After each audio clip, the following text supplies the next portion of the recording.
Okay. As I was saying, if you guys follow along from the very first Capricorn moon we had, and I'm going to pull up a chart so you guys can see what we're actually talking about, okay? Because that very first full moon that we had was at the beginning stages of degrees, okay? It was at the 1 degree of Capricorn, the 1 degree of Cancer.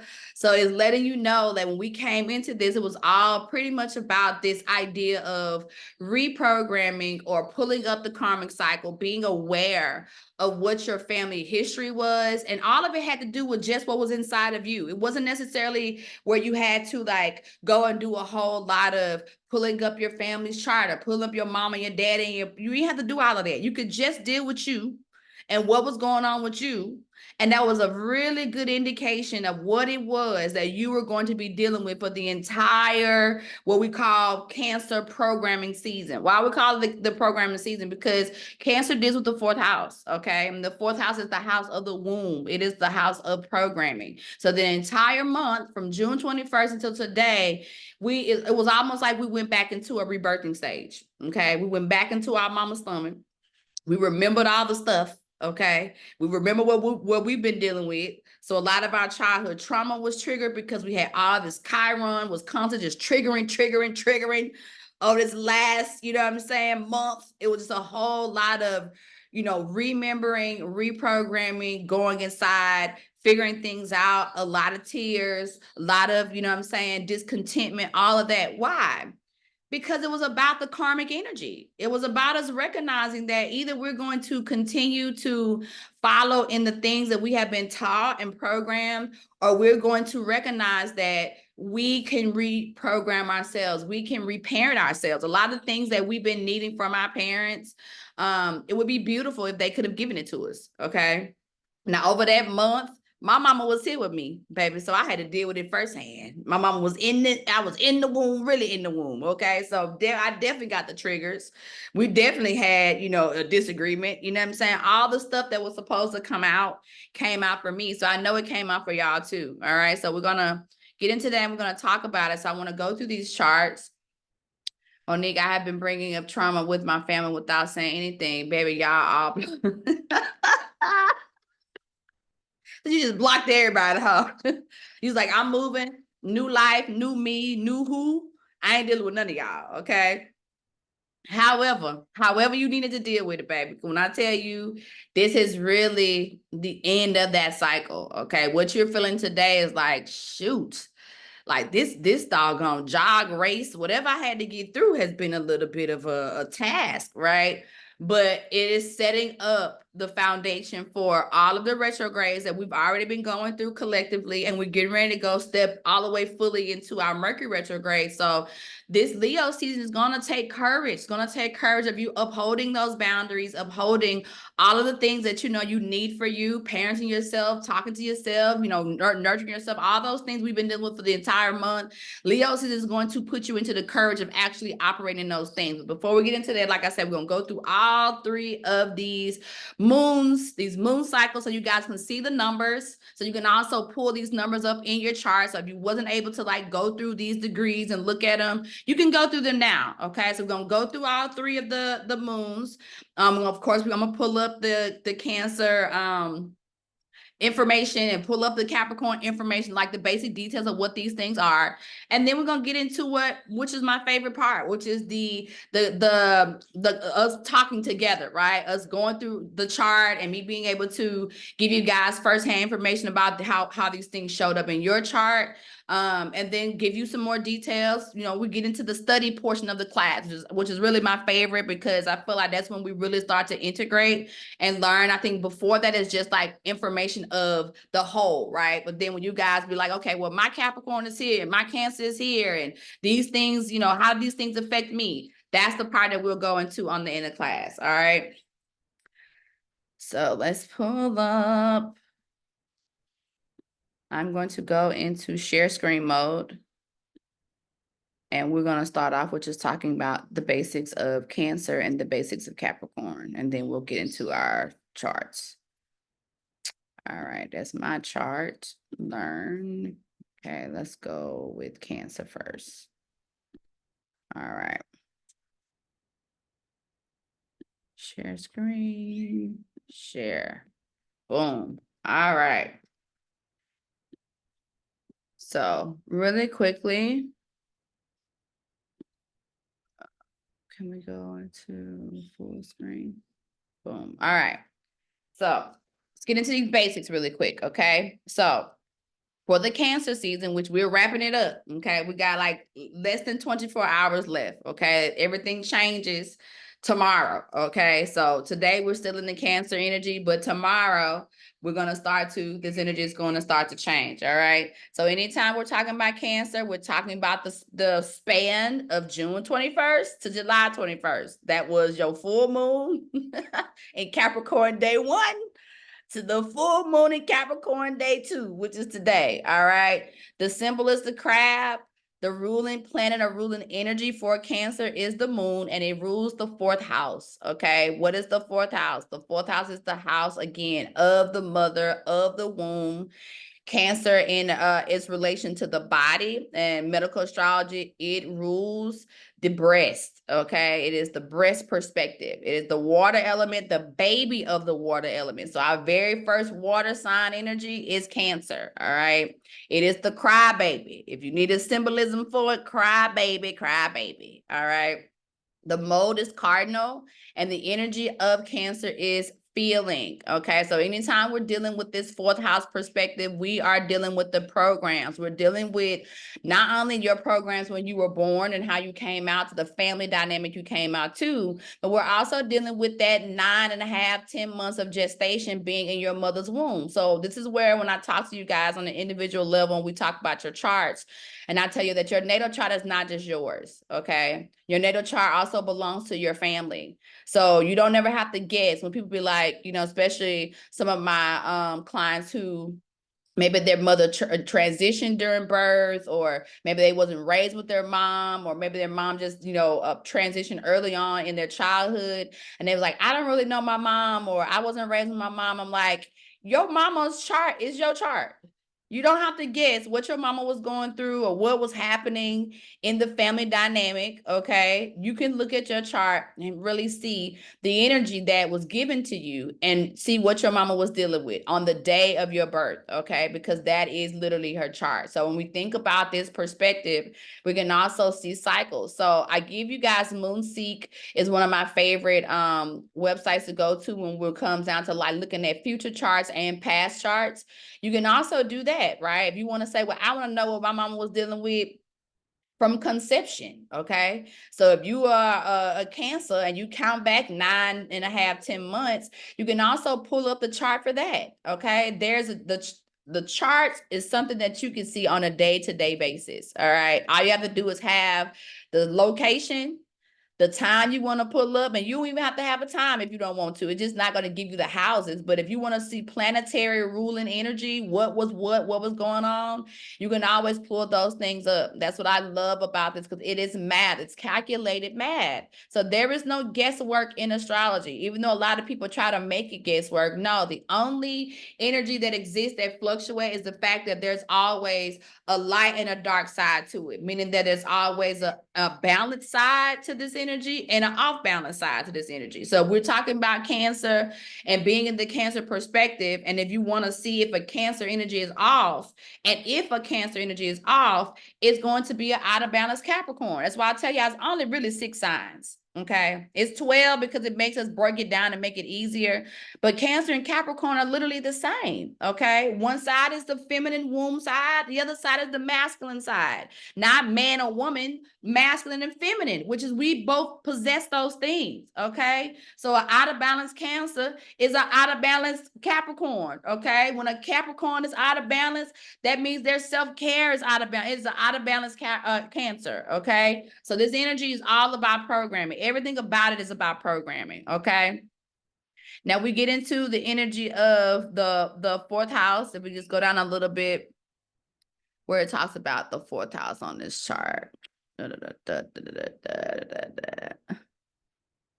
Appear rather than conscious. All right. The water element is the feminine or yin energy of the emotion, and it corresponds to the Jing Yang typology of feeling. Okay. That's a very important thing to also understand, is that this is about feelings, your feelings. Okay. And the feelings energy is important, right? Because it also deals with the body. One of the things too that runs very heavy in the energy of dealing with the Cancer vibration, when you are out of balance in your Cancer energy and you are not resisting to feel. Okay. Cancer also gets very comfortable. It's one of the places where we are the most comfortable, but it also stores information. Okay. When I mean stores information, one of the things that kind of is very indicative of a person who is out of balance in their Cancer perspectives is they tend to start to have issues with their muscle tissues. Okay. Sore muscles, or and even when you ain't working out, you know what I'm saying, you just some part of your body gets sore, and it's like, where is this coming from? It's coming from your lack of self-care for one, but it's also the ways in which energy deals with any type, the way Cancer deals with any type of energy. Okay, is that so? Parkinson's, multiple sclerosis, any type of things that affects the body where it seems like the body is attacking itself, you know what I'm saying? So those type diseases for the muscle tissue, all that stuff is dealing with Cancer. So when I get people who are in their Cancer perspectives and they start to get out of balance, that's the first place they start to deal with it, is in their feelings, okay? Because they do this, they hold tight on the stuff and not necessarily let things go, okay? Again, the moon represents the feminine and the nurturing part of oneself, all right? In a male chart, the moon also represents the feminine within, or the anima, and also indicates the type of partner you will attract. The moon will also represent attunement from the past, which operates at an instinctive or habitual level of your present life, all right? So that's Cancer. Capricorn now. Okay, when we're talking about Capricorn, we're talking about the sea goat as a symbol. The ruling planet for Cancer is Saturn. Okay, right now we're in a Saturn retrograde. Okay, and when we're in a Saturn retrograde, we're dealing with all things Capricorn, because that is the energy that it rules. But we're also dealing with the symbolism that goes along with Saturn, which is discipline, structure, time management. Okay, that's the reason why the name of this class is the end of a karmic time, right? Why? Because if we've been going through this stuff in the right way over the last month, then the energy that you've been dealing with has all been karmic. Okay. It's all been you dealing with some karmic past, and even some of your past life energy has also been stored into this energy that we've been dealing with. Now, Capricorn deals with the opposite of the 4th house, which is the 10th house. Okay. This element is earth energy. It is the oldest of the earth energy. So we go from the baby of the water to the elder of the earth. Okay, look at that realm. Look at the length of that. To go from the baby to the elder of the earth, that's deep. Okay, it is also a cardinal sign. Okay, keywords: I achieve. Okay, or I structure. Okay, any of the keywords that go along with that. Now, we're dealing with the Capricorn energy. We're dealing with the masculine side of ourselves. We're dealing with what some people call the father or father time, which also has to do with upholding of the program. So mama does the programming of the child. She tells the baby what to do and go clean your room and that kind of stuff. And if the child don't do it, it's supposed to be the masculine energy that's supposed to come in and say, oh, you didn't do that. And then the discipline is activated. Okay. Now, when I say that the masculine side that comes in, sometimes we were raised in single family homes. So sometimes your mama was soft and nurturing, and sometimes your mama instantly went to being a masculine force, and upside your head she went, okay? Why is that? I tell people all the time, Mother Nature, okay, is 360 degrees. She is as soft as she can be. She's as soft as a titty, being breastfed titty milk, but she's also Cali Ma and will beat your ass, okay? She is both sides of it. So this doesn't necessarily mean dad. It can mean dad, so mom can stay more so in her feminine principles, okay? But understand that the woman is complete, okay? The feminine energy is complete, meaning she has both masculine and feminine, but so is the masculine energy. As it said earlier, the masculine energy also comprises of the feminine energy too. So some of us grew up with our mamas was harder than our daddies, okay? Some of us had daddies who was the nurturing element, and our mamas was the dictator, okay? Some of us had the opposite. So it does not matter when we're talking about woman or a man as it relates to these elements. It's just the elemental magic of what it is, all right? So when we start to talk about these things in the chart, we know that we're talking about one side that does the feminine nurturing part and one side that does the upholding of the structure part. So anytime we're dealing with Capricorn, Capricorn is structure, discipline, time management. It is the drill sergeant, okay? So it is coming in to make sure you do what you're supposed to do. It's not concerned with feelings. It's words or not, I feel, okay? Capricorn is to achieve, okay, to get things done. I need to get this done. Where is the process to get this done? Whereas the nurturing element of Cancer is to nurture. Okay, so it is going to feel, it is going to put the energy in, it is going to want to do this part of it. That's why it also represents the home. 4, 1, 2, 3, 4 represents the house. Okay, building of the house, the nurturing of the house, the energy inside of it. And the 10th energy is all about who you are, your social career, your perspective, how the world sees you, okay, what the world wants to pay you for. Capricorn deals with the money. It's the bank, okay? It goes from being the goat, okay, to the last element deals with the horns of plenty, which is all about manifesting an abundance. Now, Cancer is also very abundant, okay, but it is the baby energy of abundance. And then we think about Capricorn, it is the fullness of abundance, okay? It is what we go to store information inside of as far as legacy is concerned. So it's where we go to pass down our legacy energy. When we are in our Capricorn stage, the final degrees of our earth energy, we are there to make sure that the energy that we have and the energy that we are putting in place is going to carry our legacy out. When we are in our Cancer perspectives, we are birthing the children. We're giving birth to the legacy. So one side is giving birth to legacy. The other side is making sure the legacy survives with what? With resources. Okay. What kind of resources? Money. I don't care. Listen, I don't care who you are. If you find a Capricorn, ask them what their most important thing is. Work and money, okay? And the only reason why work is important because they know work is going to bring the money, okay? And why do they want the money? Because they know money is the thing that is going to allow them to be able to build the legacy, the lifestyle they want. They can eat what they want. They can live how they want, okay? Capricorn energy has expensive taste. Why? Because they're going to work for it. They're going to go and get it. It doesn't matter. It doesn't matter how expensive it is. They're going to put the work in to make sure that happens, okay? Cancer is the spender of the money, okay? It's the baby. So that's why you'll see Cancers and Capricorns hanging out. Why? Because Cancer, no Capricorn won't spend that money. Okay, and the Cancer wants to enjoy the goodness of those things. Okay, so when we think about these elements also in our own selves, Cancer is also where we go to build business. Okay, Cancers have multiple streams of business. Okay, who are usually the investors for the Cancers? Capricorn. Capricorn got the money. Cancer's gonna spend the money. Okay. All right. Now let's get into the charts. Let's see, y'all. Somebody said something in the chat who was probably was a Capricorn said something. I bet you. See, again, I knew it. I knew it was a Capricorn saying something. Monique, don't forget sleep. Baby, that ain't, listen, Capricorn they will sacrifice sleep if it's some money involved. You understand me? They will lose that sleep. If it's like another check coming in, baby, I'll sleep when I'm dead. That's the way it looks at it. Now, if the money has already come through, then absolutely. Family, you know what I'm saying? The Capricorn energy is very concerned with the family, right? Also making sure that they are duplicating what they did not have from the family perspective. So whatever was missing in the family energy, the Capricorn wants to make sure that it has that, okay?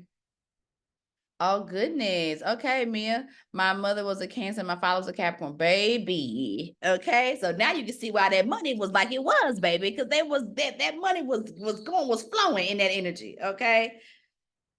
All right. So let's pull this charts up now. All right, so the very first one that we had, it's out the way. All right, June 20, where are you at? Push y'all down to the bottom. All right, first one we had was on June 21st. Okay, now why I saying June 22nd? Because I probably don't have my thing set. Probably ain't got the right time zone set, but still same energy. Okay, so if we look at the vibration of the very first full moon we had on the 21st, okay, I want you guys to look at the degrees. Look at this part over here. Okay, you'll see that the sun was at 1 degree of Cancer. Okay, and the moon was at 1 degree of doggone Capricorn. All right. Now, the reason why this is important is because what happens at the 1 degree? The beginning. Okay, this is the beginning energy. So we're at the beginning stages of what Capricorn is and the beginning stages of Cancer. Now, I want to pull this up too. We're going to go and look at something real quick, right? So I'm going to scroll back down. Where are we at? Leo. Boom. All right. Now, the first degrees, because we got 3 stages of Cancer. You got the crab stage, which is the first 10 degrees. So 0 to 0, 1, all the way to 10 is the crab stage. 10 to 20 is the Hydra stage. And the 20 to 30 is the Peacock stage. So at the very first 10 degrees, right? This is a symbol everyone knows, the creature of the sea, symbolizing the watery nature of this zodiac sign. Due to their rich emotions, they do not always move in a logical way. Just like the crab doesn't move in a straight line, hence, as the sea is never the same, Cancer heart changes according to their stimuli around them. However, there are times when the crab's strong exterior, devotion, and loyalty is crashed by cruelty and betrayal. All right. So when we first came into that very first energy of this moon, that was the energy that we felt. Okay. What I mean is you was feeling watery. We was feeling like, man, what is going on? What am I feeling? You was feeling in your emotions of the crab. Okay. Why? Because there's levels of devotion there, but you also feel stepped on or feeling like something happened.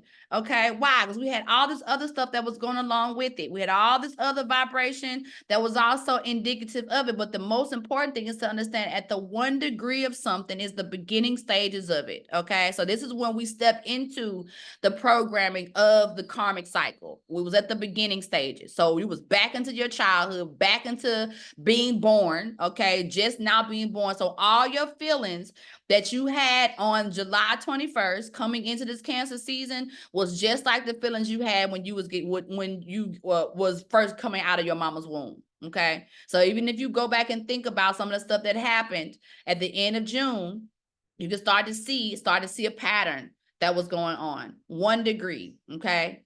But then we go from 1 degree, right, of that energy. And again, if you guys came to class, y'all know that in class we talked about the programming, reprogram. The actual theme of class was reparenting and reprogramming yourselves. Why? So you can know what you need to do for your legacy.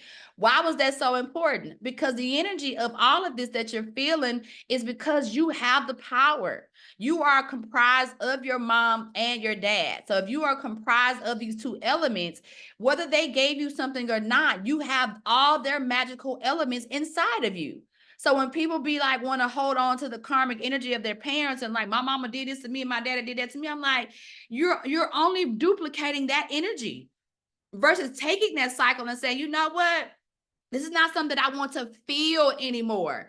I don't want to have to go inside of my shell and revert from the world because I'm still carrying all this toxic energy as it relates to my childhood. When I came out, my family was this way. My mama was this way. My daddy was that way.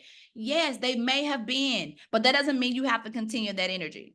So the whole entire month was about you recognizing what your triggers were. And I told y'all, make sure that you write down the entire stuff that comes up for you in that first full moon. What was the triggers? What happened? What showed up? Whatever showed up was the energy that you was going to have to deal with for the entire month to make sure that you ended out that cycle. So that's what today's energy is, the end of that cycle, okay? So the first parts of it was recognizing what needed to be released. What part of your family dynamic is a constant thing that triggers you, okay? How does your family get on your nerves? What do they do to you? Because whatever that is the energy that has always been going on in the bloodline. You're just the vessel that can recognize that, okay? From my energy is a lack of my family doing what they need to do. The procrastination energy. My family has heavy procrastination. They talk good game, baby. You understand? They talk, oh, I'm going to do this. And I want to, you know, my mom and brother always talking about investment. I want to invest in this and I'm going to invest in that. And I'm like, y'all always want to invest in something, but where's your investment into yourself? Where's your own internal investment? Okay. What did my internal investment look like? Leaving them, okay, coming to a whole other part of the world, figuring out what I need to do for myself, because I recognize as long as I stayed with them, I was going to still be in that procrastination energy just like them, okay? And my energy started to change even before I moved, right? And when I'm talking about procrastination, I'm talking about across the board. So I'm just give you an example. If we're taking a family trip, right, we'll say we will start speaking at, let's just say January, or we'll use real time examples for Thanksgiving, air quotes, right? Because I'm not really a big person that's on holidays, but my family loves holidays. I've been telling them for years that I was tired of doing the same old thing for holidays, right? Which is we meet up in my mama's house, you know what I'm saying, in Louisiana. We cook the same foods, we have the same conversations, we watch the same TV shows, and we do the same shit. And I was like, y'all, I'm tired of this. I don't want to eat this food no more. Okay. I don't want to meet up at my mama's house no more. How about we start to travel as a family and see things together, right? So instead of us going to Louisiana every year doing the same thing, how about we start to pick and choose places that we want to go in the world? And then we go to these places and we get a big Airbnb together, and then we eat the food of that region. You know, we start to really explore and do things together, right? So we've been talking about this for years, even before I decided to move to Mexico. They're like, yeah, that sounds good. We should do that. Now, I've had my passport. I've had my passport and my daughter's passport for over 10 years, okay? Over 10 years. And in that perspective of having that, every year we would have this conversation and we would talk about it, okay? But when it came down to us literally getting the processes together, when it came down to everybody getting their passports for us to go, nobody had it but me in London. Me and my daughter was the only one. No, when I say nobody in my family, I'm talking about nobody had passports but me and my child. So explain to me how we gonna go anywhere overseas if don't nobody have no passports. So now we just talking. Everybody, oh yeah, we gonna go. My brother, I want to go to Bora Bora. I want to go here. I want to go to Africa. I want to go out. But where is the passports, right? So here we go. Fast forward this year, right? My birthday, we're having conversation, and they were like, you know, what you want for your birthday? I had a group meeting with everybody. I said, we have been talking for years that we were going to start to travel together as a family and start doing different things so that we don't have to do the same things every year, which is go home to Louisiana to have the same meal, do the same things in the same place, or go to my brother's house, you know what I'm saying, or come to my house, which was in Atlanta at the time. We've been talking about this. So what I would like for y'all all to do for my birthday, I want everybody to get their passports. Everybody. Now, I had already told my mom when I first moved, you know, she had asked me what did I want her to do. I was like, I want you to come and visit. So I need you to get your passport. You know what I'm saying? Now, my daughter's passport had expired because, of course, you turn 18. And then when you turn 18, your passport automatically expires because now you're an adult. So you have to get a new passport. So she went on ahead immediately. As soon as I moved, she immediately did it. Well, I know she going to immediately do what I say because it's my child. She's my coochie fruit. So, of course, she going to do exactly what she need to do because I'm the only one in the family that has done something, right? My mom eventually makes the move and she gets her passport. She was supposed to get it last year in January for her birthday present. She didn't wind up getting it realistically into the end of last year because she procrastinated, setting appointments for the passport office, you know what I'm saying, canceled the appointment 3 times. Okay, then they closed up the passport office, wasn't giving nobody no passport. So then she had to wait, I think, 12 weeks for her to get an appointment. Finally, she got the passport. So this year for my birthday, I said to them again, y'all, I want everybody to get their passports so that for Thanksgiving, Christmas holidays this year, we can either travel or y'all can come to Mexico. We can get a bigger Airbnb because I have a 2-bedroom, 2-bath apartment. They ain't gonna stay here with me. But I'm like, we can get a spot and then we can, you know what I'm saying, start to really do this thing that we have been saying that we're going to do. Y'all ask me how many people got their passports out the family. It's 10 of us total. It's only 3 of us. That's it. 3 of the 7 got passports. We are almost in August, okay? And they ain't got no passports. So tell me how that's gonna happen. Now, my mama is still in her mindset of thinking that she gonna be here for New Year's. Well, I'm coming back for New Year's, being the family. How are you and the family gonna come do that when y'all ain't got no passports and y'all not doing it? Okay, so I'm saying all this to say because you also recognize something in your bloodline that is a big issue. Okay, you also recognize whatever that big issue is, you have been overcoming that situation. Okay, and overcoming that situation looks like sometimes you have to leave them behind. If I had waited on them to continue to do this, they would not have done it. I'm telling you. Even when I told them that I was moving to Mexico, they told me the cartel was gonna get me. They told me that I was gonna get kidnapped, and then you're not worried about that. I was like, no, because when I came over here for my birthday, I felt safer in this space, and I've felt in any other space that I've been in my life. So no, I'm not worried about that. So I'm doing it. The reason why I know I have to do this because they are not going to do it. I have to be a lead in this example. I have to reparent myself. I can't keep looking at them and blaming them that they don't have no passport. They're not moving. They're not doing it. And then I don't do it. You feel what I'm saying? So your part in this bloodline is to advance the bloodline. It does not fucking matter what the rest of the family is not doing. You don't get to keep living under that shadow because they are not doing that. You have to do something different because you are responsible for 7 generations in the past and 7 generations in the future. Everybody is responsible for that. Do your part, okay? Recognize what the family issue is. On the very first full moon we had on the 21st of June, you should have started to recognize what the energy was, and it was procrastination. Okay, for me, it was procrastination. I don't know what it was for you, what your bloodline issue is, but I know what my bloodline issue is. So I know I have to wrestle with procrastination, okay?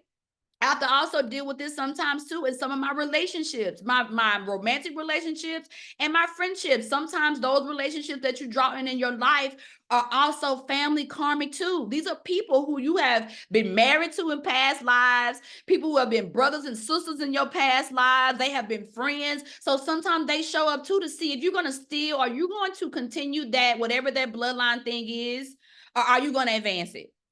So when your friends show up, if your issue in your bloodline has been lack of self-care, right? And then you start to have friends that are also showing you that they have lack of self-care, are you going to continue to perpetuate that same thing? Or are you going to say, wait a minute, this is the universe making sure that I uphold my self-care, doing what I'm supposed to do? Everything that you draw in is to advance you and to help you. Nothing is here. God does not work to try to destroy your life, okay? It's challenges to make you better, okay? So your relationships, everything that you draw in is going to make you better if you allow it, okay? If you don't allow it to make you better, then it's going to make you worse, aka the same bloodline patterns you came from. Understand? So that was the 1 degree. The recognition of what it is that you are changing, the recognition of what the issue was the very first full moon so that we can use the month to work through it, okay? Now, then the new moon came in, all right? The new moon came in, which was on July 5th, right after the 4th of July, okay? Now, I want you guys to look at the degrees of the sun and the moon, which are both in Cancer. 14 degrees. Now, don't that look like the halfway point? Ain't 14 the halfway point in between something? Yeah, it is. If you think about how many degrees that we have in a sign, which is 30 degrees, okay? What's half of 30? 15, okay? So you went from the 1 degree of a full moon energy in Capricorn and Cancer to a new moon energy at the half degree. So we was at the halfway mark. So from the first full moon we had in Capricorn to the new moon in Cancer, that was a halfway point of you also seeing what the issue was.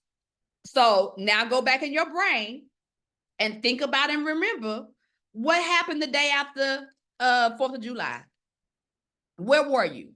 Were you with family? Did you go see family for the 4th of July? Okay. Were you doing family activities for the 4th of July? Okay. Because even if you wasn't with them, you may have been doing family activities at home. Okay. Were you doing some of the same things? Were you battling some of the same issues? what showed up? What was the vibrational energy that showed up for you in that energy? Because whatever it was, I can guarantee you it was the halfway point to your energy of what you needed to work on. But it was the part of it being the new moon energy, which was going in to clear everything out. Like, okay, well, we recognize what happened on the first full moon in Capricorn. Now we're at the middle point, and this middle point is really showing me emotionally I'm in the depths of my feels. Okay. Right after that energy too was when we had already started this Saturn retrograde. Then the Neptune retrograde came right in with it. Okay. So that Saturn retrograde was also Capricorn saying, I need to make sure that I'm going to do this correctly. And the ways I'm going to make sure that I do this correctly is because for the next 5 months, from now until November 15th, I am going to live in a structured perspective of how though? Well, that whole Saturn and the Saturn retrograde energy was in Pisces, okay? At the last degrees, the very last degrees of it, okay? Same with the Neptune retrograde, last degree. All this stuff is at the end degree. What is the end of Pisces? Death, okay? Pisces is the omega. Aries is the alpha. So when we go to Pisces to rest. We go to Pisces to deal with ourselves and our self-care. We go with Pisces so we can preserve our energy. Okay, so that Saturn retrograde was showing you where you have been sabotaging your life. For what? People, places, and things, because you have been a huge people pleaser. Why? Because your family also has an issue with being people pleasers. You know why they love being people pleasers? You know why we love being people pleasers? Because we love to avoid our own shit. We love to blame why we are not where we need to be because other people made us this way, or we didn't. It's because I was over here doing this. So we love to be victims. Okay. Why does Pisces love to be a victim? Because that's another area of escapism. This is how we can escape. This is how we can do more drugs, okay? And do more alcohol and do more overeating and do more fucking without purpose. No energy, no intention. You know what I'm saying? Nothing. No, who cares about intention? Just live loosely. Just go all over the place. We don't care. That's called avoiding what you really came here to do. So this Saturn retrograde came in to break you up with avoiding of yourself, okay? So we started to see relationships patterns start to change. Those, the romantic ones, the friendship ones, the co-working, all of them started to change. In this space where you were doing hand holding wasn't working anymore. It can't work anymore. Why? Because the Neptune retrograde said this is affecting my dreams. I have dreams that I want to achieve. I have things that I want to do in my life. And I'm not doing it because I am living a life of people pleasing, because all I've ever saw in my life was my family avoid themselves to people please and then complain about it. You do all this stuff for other people, then you complain. Well, you know, this person got me stuck. And no, ain't nobody got you stuck. That's you. You choosing to do that. That's all you. And the reason why it's all you is because it's been all your mama and it's been all your dad and all your grandmama and your granddad. It's been a generational of trauma that you have been still coexisting inside of. So all this energy, all these retrogrades come along to show you what these patterns really were, how they really was existing. These retrogrades are starting to make you to review these things so you can break up with them. So when we got to the halfway point of this sun, moon, energy in Cancer, it was for you to feel it. It was for you to be pissed off and angry about it. You know what I'm saying? Why? Because it's been holding you hostage, but it's because you have been electing for that to happen. Okay? That's what that halfway point was about. That's what the 14 degree was. Okay. Now, another thing to do, even if you haven't done this already, we looked at the 1 degree, right? June 21st, everything's at the 1 degree. If you go and look at your chart, right? And first of all, look at, of course, Cancer and Capricorn, aspects first, because that's what we're talking about. But you also want to pay attention to any energy that you have that is in and around 29, 28, 29, 1, 2 degree. Okay, plus or minus 2 degrees, you want to go and pay attention to. Why? Because even though it may not be Cancer or Capricorn, it still was giving you an indication of where your issues are. So for example, if we're just looking at this chart, so let's just say this chart is one of our charts. We see that first full moon in Capricorn was at the 1 degree of Cancer and the 1 degree of Capricorn. But if we also look in this chart, we see that the Lilith energy of this particular chart also had this 29 degree here energy too. So that energy too in this particular chart was also an energy that was going to be affected, right? If we look at this Pluto in Aquarius energy, it's also being triggered. Anything that is in and around 1 degrees in your chart was triggered. So if you're like, well, Gigi, I don't remember what was triggered, you can find it in your chart. Look at your chart and find out what you have in and around 1 degree. If you got something that's 29 degrees, that's in and around 1 degree. If you got something that's 2 degrees, that's in and around 1 degree, okay? So these are also things you can go back and literally study. You can go back and look at your chart, click on that and be like, oh, hold on, I got my Mercury is at 1 degree or my Mercury is at 2 degrees. You know what I'm saying? So this is something that came up, or this is something that I can go and study to also have a deeper understanding of why it may have existed, okay? Now, same way with the energy of the 14 degree, okay? So when we got to that new moon, if you also want to see what some of the themes were in that energy, go and look at your chart and see what you have in and around 14 degrees, plus or minus 2. So 12, 13, 14, 14, 15, 16, okay? Whatever was in and around that, this moon in Capricorn, the moon in Cancer and the sun in Cancer was sitting on top of that particular aspect as well, okay? All right, so that was the energy of that. Then we fast forward to today, the completion of the karmic cycle. All right, so if we look at this chart, now we see it is at the last degrees, the end. We're at the end. Washing of the hands. I'm out of here. I'm done. This is done, and I am no longer coming back to it. Okay, so whatever karmic energy for the last month that you have been dealing with in your own vibration, again, ain't nobody did nothing to you. Whatever trigger you experienced, whatever problem showed up, okay, whatever cries you had, whatever difficulties you had in your body was karmic from your family. The people that was around you that may have made these things come up for you is because they are also a part of your karmic soul family. Okay, we are all traveling together. Guess who's also a part of y'all's karmic soul family? Me. I'm a part of y'all soul family too. How do I know that? Because y'all choose to be in here with me every doggone class we got y'all in here. Why do you think you in here? Because it's our contract. It's my contract to trigger you in some type of way to get you to understand what you are letting go and releasing. Okay? You are also a part of my contract too. So when y'all come in and tell me something, I don't know my aspects, I'm triggered. Because we've been talking about this for way too long. How you don't know about this stuff? You know what I'm saying? But that's the same thing with my family, right?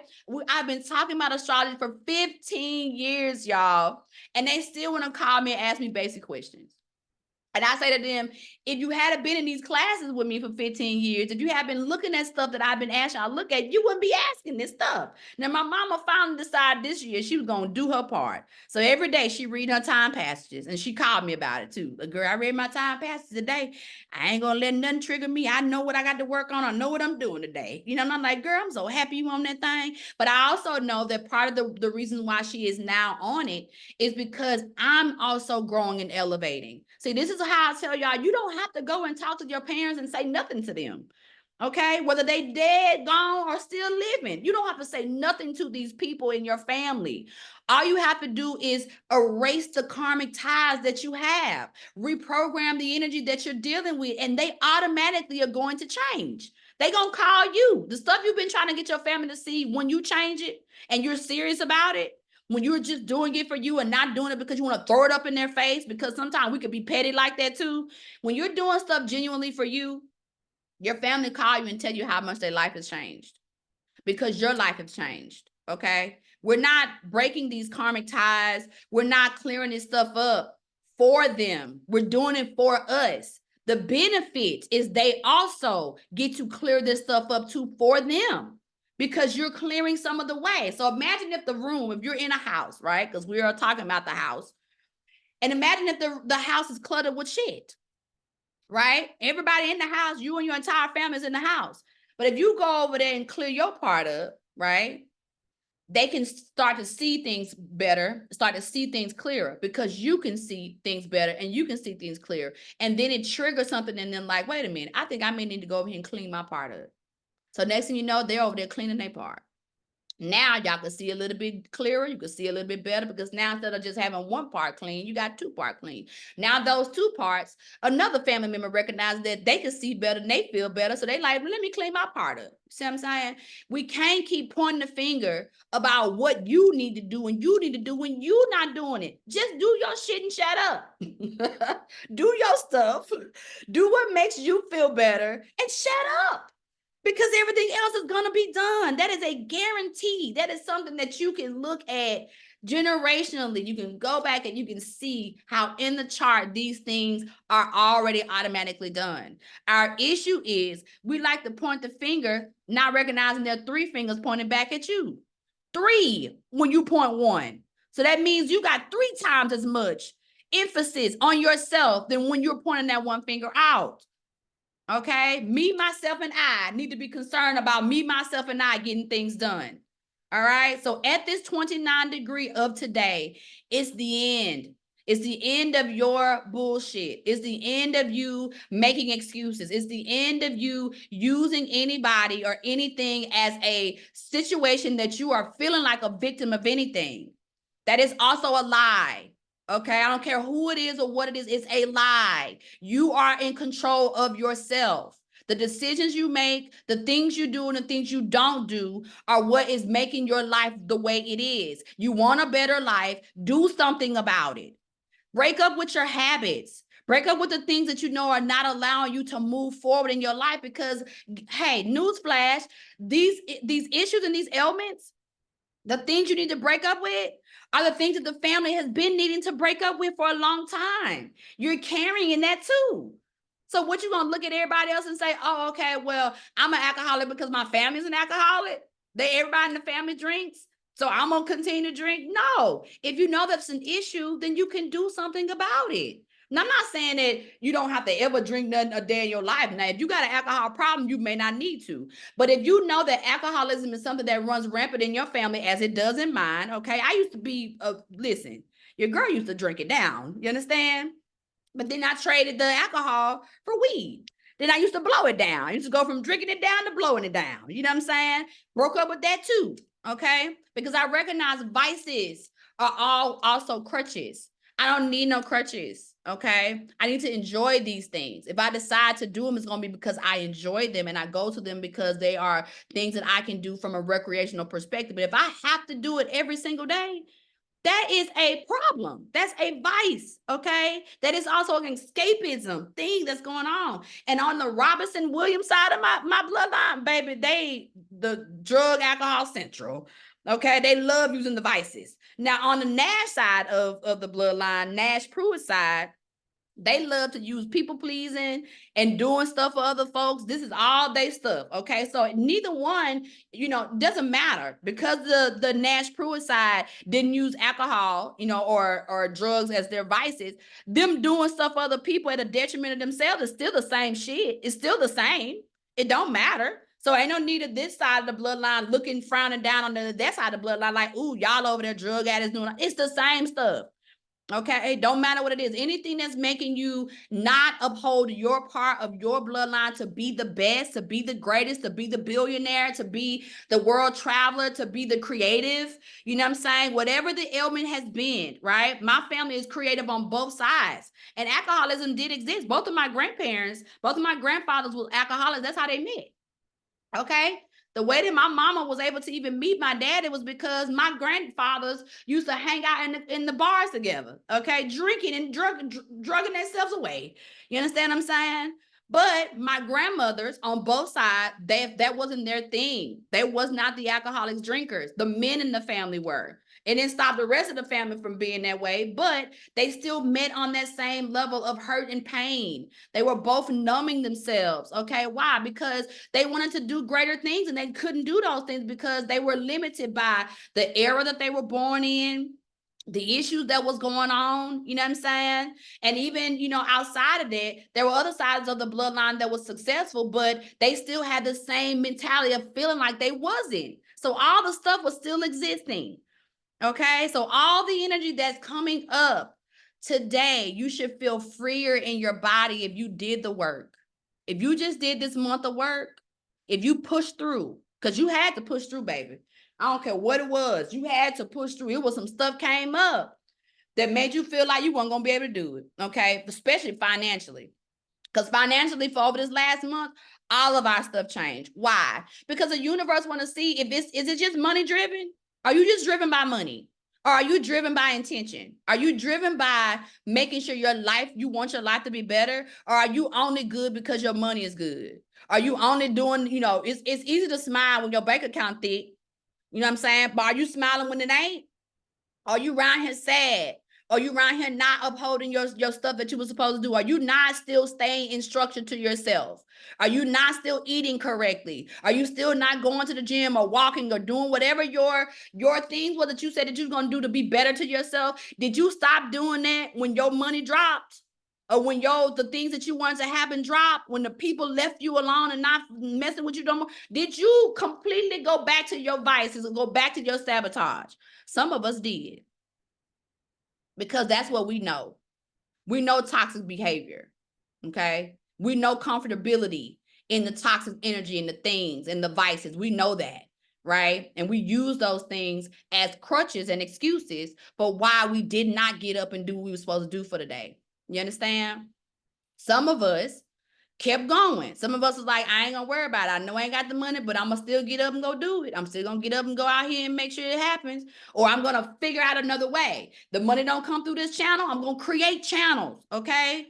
That's breaking the curses of the bloodline. Okay. Breaking a lot of the curses and the things that we think that are issues that we have on us are not necessarily curses. They're behaviors. Okay. And we think curses or people are putting roots on you doing something. No, baby, that's your mindsets. Okay. That is your messed up mindset that has been also passed down to you. Ain't nobody cursing you. Ain't nobody got no time for that. We all dealing with our own shit. Okay. So a lot of the energy that we deal with or we think that people are doing to us is you doing to your own self based on how you think. That's one of the things me and my mom had to deal with when she was here. She had put some stuff in her head and she was processing that and she was making me or attempting to make me suffer based on what was in her head. I was like, I never told you that. I never said these things to you. And she had to think, she's like, no, you didn't say that to me. I said, so where you get that from? Well, I was just, right. You was that was just you. And you know where you get that from? By Gemini grandmama. That's where you get it from. And you know where my Gemini grandmama got that from? From her mama.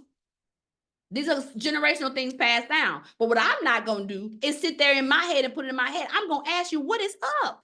What is going on with you? Why are you doing this? Is there some cycle that's going on that you are not communicating with me about? And then you want me to somehow tiptoe around this? I'm not. What in the hell is going on? Talk to me. Tell me what you are thinking. Okay, my mom is a Gemini Sag moon. So I'm like, you're going to have to talk to me and tell me some stuff that's going on because, baby, you are living in your Gemini perspectives. I can see this. I can see grandmama in you now, okay? So you have to be aware of the energies that are around you and how they are also triggering things in you so that you can change those patterns, not for you to duplicate them, okay? I wasn't going to take what my mama was doing to me and dish it back out on her. No, we're going to correct this now. I'm going to take a break. I'm going to process it. And I'm going to come back to you and like, ma'am, we need to change this. So before she left, we changed it because that's what has to happen. In order for me to be in a relationship with anybody, family, friends, lovers, whoever, we got to change these karmic cycles because if we don't, then we are guaranteed to just continue to live in these crazy mentalities that are not real. They don't even belong to us. These are not even our things, but we're carrying them as if they are our things. Why? We don't have to do that. We can break up with them. Okay? So today's energy is about, did you break up with it? Did you see for the entire month what the problem was? And did you still make somebody else the villain in your story? Or did you break up and say, no, I'm not a victim? Nobody did anything to me. These are things that I had to learn from because these are the lessons that I need to be a better being, to come here and be the golden energy that I decided to come here to be. Did you do those things? Or are you still sitting in the mess? Because if you're still sitting in the mess, there's still time. You still got time. We're still in the full moon energy. You can go back through your chart. You can look at these cycles and say, no more. I don't want to do this. You can go and look at your Cancer, your Capricorn placements and say, I'm done with this. because this is the end of this karmic cycle right now. Now, what that does mean is that you have to fully step into the energy of doing the stuff that the retrogrades are asking you to do, which is to sit and do all the RE words. Review, remember, revise, rewrite, rework. Okay, all the RE words. You got to sit down with this stuff, because if you continue to point the finger out at anything, anybody, any issue, any drug, any alcohol, I don't care what it is. If you are pointing the finger out, you're missing it. And this is not the energy. This is not the year. When I tell y'all, this is not the year. This is the year that is going to make or break a whole lot of us. You understand? This is not the year for you to blame anything. This is the year for you to take responsibility for your life so that you can be the best. You want to be the best? You want to be the first billionaire in your family? You want to be the whatever you need to be outside? You want to just be different? This is the energy to do it. This is the year to do it. This is the cycle to do it in. Stop blaming everything and everybody, y'all. You gotta change this narrative. Your family changed. That's all they did. All they did was blame everybody. Okay? 29 degrees means it's over. Time is up. Okay? Go and look at your chart and see what did you have in and around 29 degrees plus or minus 2. Okay? 28, 29, 1, 2.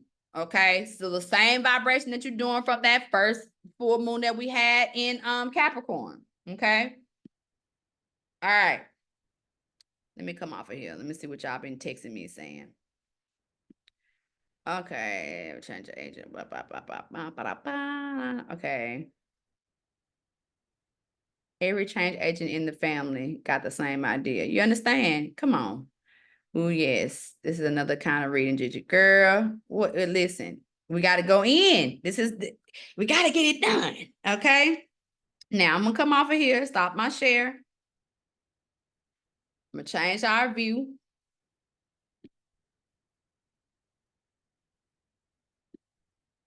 All right, y'all are all here. Now, it's y'all time to talk to me. Okay? What's been the cycles? What's been going on? Come on off of there.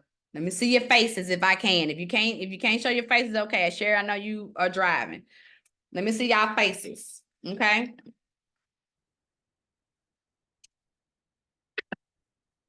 What has been the things? What's going on?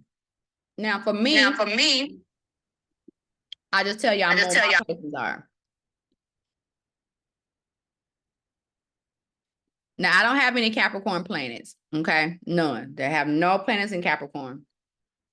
The only thing I have in Capricorn is my 6th house. Okay. So no planets there, but in the 6th house energy, because if we go in order on what I have in my houses, right? And so it's an empty house, but the house still has a ruler. So I tell people, when people are like, oh, my house is empty. Ain't no such thing as being an empty house. You still have work to do there. Okay. So in my 6th house, there's no planets there, but the energy that is governing the 6th house is Capricorn. So that Capricorn 6th house has everything to do with how I am breaking things down. The 6th house is ruled by Virgo. Virgo is ruled by Mercury. So this is communication, right? The language that I am speaking, how I'm breaking things down, and how they affect my digestive system. Okay. Why the digestive system? Because that's what Virgo rules, the digestive system. So everything that I had to deal with for that perspective of Capricorn energy was how I was digesting things. Okay. On a microcosmic level. Now, if y'all know me, y'all know that my first degree is in microbiology. Okay, I'm a microbiologist, a licensed microbiologist. So for years, all I did was study things under a microscope to see things on a microscopic level. Okay. Now, I didn't know many years later that this energy was going to have me breaking things down in astrology on a microscopic level, but I should have known. Okay, same thing. So everything I've been having to do over the last month has been breaking down the Capricorn narrative that is my mother. How does my mother been thinking? How does she, even in ways in which she treated me, okay? Like in my head, I had to ask myself, how do I think my mother thinks about me, right? And when I started to process the fact that, you know, in my 6th house, how I digested, I recognized that, you know, in some ways, my mama see me as, you know, a version of her, right? So she expects me to be the same people pleaser that she was in a lot of ways, doing a lot of things. So when she didn't want to cook, if we was get together for Thanksgiving or whatever, and my mama didn't want to cook, she didn't go in there and get them 4 granddaughters and bring their ass in the kitchen and make them cook. She calling me. And when I ask her, Mom, why you calling me? It's other women in this house. Because don't nobody else, you cook the way that I want to eat. That ain't my problem, ma'am. That has nothing to do with me. I do not consent to this, okay? I don't want to cook. This is not on me. You understand? But it's because she didn't want to do it either. But she want to put that pressure on me. No, ma'am, I'm not taking it. And this is the reason why I'm telling y'all we are not getting together for holidays no more. Because if you only want to cook eat your food or my food, and I don't want to do this, I don't want the heaviness weight of having to cook for 10 people every time we get together, baby, we need to go on trips and vacations. We need to go and let somebody else be responsible for this stuff, okay? You will eat out. You got, because you Capricorn, so baby, you like expensive tastes. You'll eat at these restaurants, okay? You'll do that. But when it comes down to the household cooking, you can't stand my daddy's cooking. You know what I'm saying? Because you think my daddy used all kind of ingredients that he ain't supposed to use, so you don't want to eat his food, okay? But with me, I've gone from eating from the perspective of Louisiana cooking to going through vegan and being vegetarian. So now I'm conscious about how I cook and how I eat. So I want your food. Your food is great. It's like me. I'm very conscious. No, but I don't want to. Okay, so that was the first part of it. Now my Cancer perspectives, I have Jupiter in Cancer and it's in the 12th house. Okay, now Jupiter in Cancer also means I expand when I put myself in self-care. If I do not expand that energy as it relates to the Cancer dynamic, then my family also will be my downfall. Not because they're doing it, it's because I'm allowing it. Because I am doing the same thing my mama was doing, which is to take on the heavy weight of the family. So I'm doing exactly what she want me to do, how she want me to do it. Every time something go wrong, she calling me and I'm fixing it when she can't fix it because she's the fixer. She's the fixer in the family. So when she don't want to be the fixer, she's tired of being the fixer. Guess who she put the responsibility on? Me. Because she know I'm going to do it. But I don't want to do it. I don't want to be the energy of that. I don't want to be broken down and fragile. You know what I'm saying? Bones all fragile, not taking care of myself because I feel like the family is more important than me. If y'all go and watch my True Serum show, the one I just did this month, it was with me and her. And you'll go and you'll see when I asked her about, do you think you put yourself first? She's like, yeah, I think I do. And I was like, now, ma'am, I don't want to call you a lie in front of these people that's going to be watching this. But I just said, okay, all right then. Well, hey, if you say it, then you say it. But ma'am, that's a lie. Okay, you're lying. Okay, but I'm not going, all I'm going to say is you can hold that lie if you want to. But I know what I'm going to do is I'm not going to do this. Okay, I'm not doing it. So the ways in which I am reprogramming myself is to make sure that I'm putting myself first. That's how I'm going to expand my Cancer energy, nurturing of self to make sure my 12th house, your 12th house is your karma, making sure that my karma is clear, not holding my family in a space of saying they do this to me all the time. They don't do this. And because they don't do this, then look at where I am. No, I'm not doing that. I watched my mom do that for years. And I also watched her do that at the detriment of herself. She's been wanting to get her teeth done for years. And my mama used all her money on when grandkids need stuff. She is being the Capricorn in the bank, baby. She is dishing out the money. I don't care how much money they need. She'll go and save thousands and thousands of dollars. And the moment them doggone grandkids, them granddaughters, baby, she is pulling from left and right to make sure that they have, okay? Anybody in this family needs something money-wise, my mama will break herself down and do it. But when she need to go and take this $10, $15, $20,000, and I told her, let's go to Colombia. Let's get your mouth done. Let's get done what you need to get done. She got all kind of excuses why she can't do it. I can't do it right now. Why you can't do it? I got other stuff to do. I need to put the repairs on the house. No, you don't. My daddy can do that. Why you won't let him do that? But because she sacrifices herself for this family. Do you understand me? She think I'm going to do that too. That's why I left all of them. I left all of them right over there. You think I'm going to sacrifice? Watch this. I'm not going to do it. Y'all going to be looking at me talking about something, Gigi, she didn't abandon all of us. I call it what you call it. I don't care what you call what is not what you're not gonna be able to call it is. You're not gonna be able to call me dead because I did all the stuff that my mama is doing. I'm not doing. I told her, I tell her all the time, I'm not gonna be early number 2.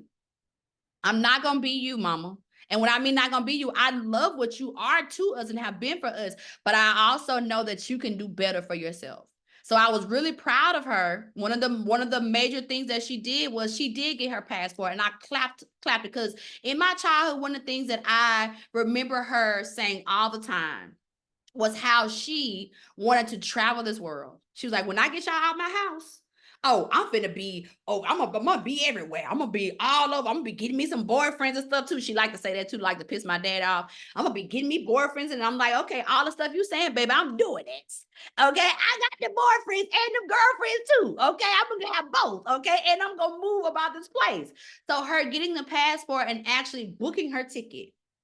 Okay, she did it by herself, because that's another thing. She don't trust nobody on the internet with her credit cards. Oh, baby, no. That Capricorn don't trust nobody with that money. That money is hers, and if she can't see where the transactions are going in and coming out, her chances of doing it is nothing. When I tell you, she sent me a screenshot of her the flight books. Damn, did you do this by yourself? Because she'll trust me to do it, but she don't trust nothing, or she don't trust herself because she claims, I don't know this internet. Mama, but you don't want to learn the internet. How? I don't understand. You can learn it. Won't you go on there and do da. Okay, fine. I'm not going to do it right now because that's part of my self-care. You can't call me no more and make me stop in my tracks to take care of you. You don't want to take care of you, I'm not doing it. But give me a minute. Give me a day or so. I'm going to come back and I'm going to make sure that happens. You know what I'm saying? She did it by herself. And I was like, girl, you is shifting the world right now. You is shifting life doing this by yourself. Okay. And then again, came. I thought she was going to back out on me, even though she booked a ticket, because she'll do that too. Well, I booked a ticket, but something came up. Your daddy needed me, and the kids needed me. Somebody needed her. You know what I'm saying? But she was very adamant about making sure that she was going to do this for herself. And I was extremely proud of her. I am extremely proud of my mom because she is making moves. They may be small, don't matter. But she's making the moves to start to get in a better perspective of taking care of herself. She's doing that because she sees that if she does not, I'm going to leave her.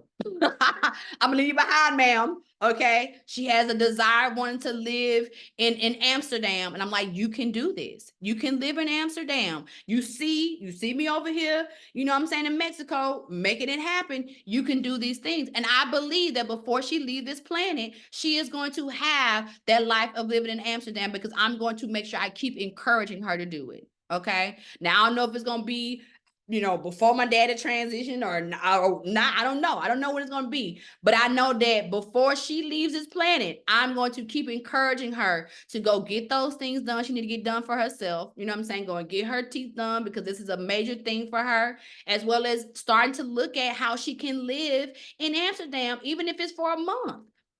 Even if she just go do it for 30 days, that's a dream fulfilled. Okay. So we owe it to ourselves to do what we need to do for us. Now, I'm going to keep encouraging her, but what is more important to me is for me to encourage myself.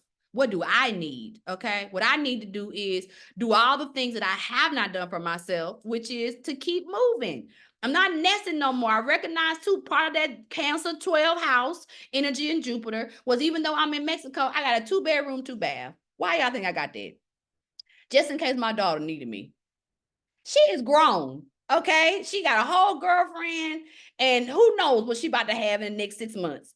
And when I sat here one day, I was thinking, I was like, I am paying for a 2-bedroom, 2-bath for who? My child only been here one time. And I don't really care that people come over here and visit me at all. I don't really care about that, because they can go to the hotel around the corner, or they can get an Airbnb. So I don't have to sit up and nest for anybody. You understand what I'm saying? That's changing. So the next course of this next 6 months, I'm coming out of this creating ways and creating a provision for just in case, because I'm doing the same thing my mama do. You hear what I'm saying? So now I'm leaving. It's time for me to go. I've been here long enough for her to get ready to graduate from college in February. And when she does, I'm going to another country. I'm finna go live somewhere else. I'm finna go and get more boyfriends and more girlfriends, because that's what the hell I want to do. Okay? I want to be out here buck wild, living life buck wild. So why am I going to be sitting in one place doing the mother thing? That's over for me. I don't have to do that anymore. Y'all understand? All right, so it's y'all turn. Okay. Monique, I see your hand up, so we'll go with you first. Oh, baby, where do I start with this energy? Ah. Woo. Okay. So let me just spit this out. So I went back to Minnesota to get my car to drive it down to Arizona. Mind you, the day I was supposed to leave, my kid's father broke his ankle. And I was like, why do things like before that, I lost my ID. And I was like, why is things trying to keep me here? I'm set on going. I'm going. Mm-hmm. He broke his ankle. I said, here you go. You got everything you need. I'm out. So he's still in his feelings and want to get back together. I said, no, absolutely not. I can't go back to that. Mm-hmm. So I came down here. Things been cool for a little bit. And me and my mom kind of, we went head to head because I noticed I was being a little messy with everybody where I'm able to speak to everybody and get their perspectives, and everybody got a problem with everybody, but they're not talking to each other. Mm-hmm. So I seen those different perspectives. So I said, let me stop because I am the oldest sister. So my mom was here and she was saying something like, oh, you were spoiled all your life. So that's why you act the way you do. Ooh. So I had so I'm not meaning nothing by it, but I'm like, when was I spoiled? Because I don't remember that. And it led to a whole like she felt I was attacking her and how she was how she raised us and all this. And I'm like, I didn't say nothing like that. But I realized her and my brother, they're two of the same people. And I'm like, y'all are too toxic for me. And I did not drive down here and spend my money to be around that. Like, you my mother, I love you, I appreciate you for what you did, but I know I gotta give you space. Like, we need space. Mm-hmm. And in a couple months I'm moving to North Carolina with my sister, period, because y'all are still the same way y'all was 14 years, like 14 years later. Mm-hmm. Y'all are still the same way. No accountability. It's all this blame game. And I'm like, I don't want that. So woo, July been high, but baby, I'm about to take my flights again Saturday and go enjoy myself in Miami and come back and get on business. So come on. That's what you gotta do. Recognize where the patterns exist, you know what I'm saying? And then get out of them. Because again, we are doing a lot of things that we think is us. And I can guarantee you it is not. It is not your stuff. It is a part of your bloodline. But you can say, I'm not doing this. I don't want to do this. This is not how I choose to continue this stuff. You know what I'm saying? And I'm not gonna do it. Now, where's your aspects? I know you Capricorn sun. So where's just call all your aspects out for me. Hold on, let me see. I don't know if I got rid of the app. Okay, so which one do you want? Just tell me where your Capricorn and your Cancer placements are. Sun in Capricorn, Neptune in Capricorn. Cancer is not here, but you said I still got those aspects, so that would be. Say Sun in Capricorn and what else? Neptune in Capricorn. Mm-hmm. Okay. And that's for that. And what's your rising sign? I'm Aquarius. Okay. So that means you got your Sun Cap and Neptune Cap are both in your karmic house of your 12th house. So we know that. So that means if Cap is in your 12th, that means in your 6th house is Cancer. So they directly polar opposite from each other, right? So we look at just off bat, just that alone, okay? And this is not even looking at the degrees of anything. Capricorn 12th house is the karmic cycle. So all that stuff you're just talking about, what your mama was saying to you, being spoiled, all that kind of stuff, all that energy was that 12th house dynamic of her trying to shadow this energy of you're that way because, you know what I'm saying, you were spoiled or you that way because of this. But I tell people all the time where we have Capricorn in our chart is where there's a broken family energy. It's automatically. That's where the broken energy exists. Something about the legacy is broken in that dynamic, right? So regardless of her deflecting on you in that regard. You know what I'm saying? The 12th house is a space where you are going to clear that energy, which is to, again, recognize where the pattern is in that 12th house dynamic and like, nah, I'm not, my legacy is going to be better. And it's going to be better because I'm going to do what I need to do for myself, right? The Neptune part is also the dreams. So the dreams of having a better family, the dreams of being better, of the dreams of not being caught into the cycles and the consistent energy of what you've recognized from your childhood up until now. Now, it was great that you went home though, because had you not gone home, you wouldn't saw it. You know what I'm saying? That's why I said it was great that my mom showed up, because had she not showed up, would I have seen it? I don't know. I don't know if I would have seen how heavy her off balance energy is in Sag, right? Her emotional energy is off balance to the point to where it's running rampantly in Gemini, which is my grandmother. I would not have seen that. I had to watch her and like, is you processing this? What you got in your head? Because there's something going on up there. You know what I'm saying? And then when she told me, I was like, Mama, I never said that. And then she had to tell herself, no, you didn't say that. So where did you get it from? You made it up. You lied to yourself and made it up. So your mama lied to herself and made that up. She think you was spoiled. But you know why she think you was spoiled? Because she's, in her mind, you had it better than she did. That's how she feels. Because she feel like you had it better than she did, she can say that you was spoiled. But who is to dictate what spoiled energy is, ma'am? How can you say that? Because this don't feel spoiled. This feels broke. I feel broken here. You know what I'm saying? 12th house is where we go to clear it. Neptune and Capricorn is where you also go to fulfill your own dreams. You recognize what the legacy is missing and you fulfill it yourself. I'm moving. I'm going down here to stay with my sister now. I'm going to reparent and reset the trajectory of what this Capricorn energy looks like. 6th house Cancer.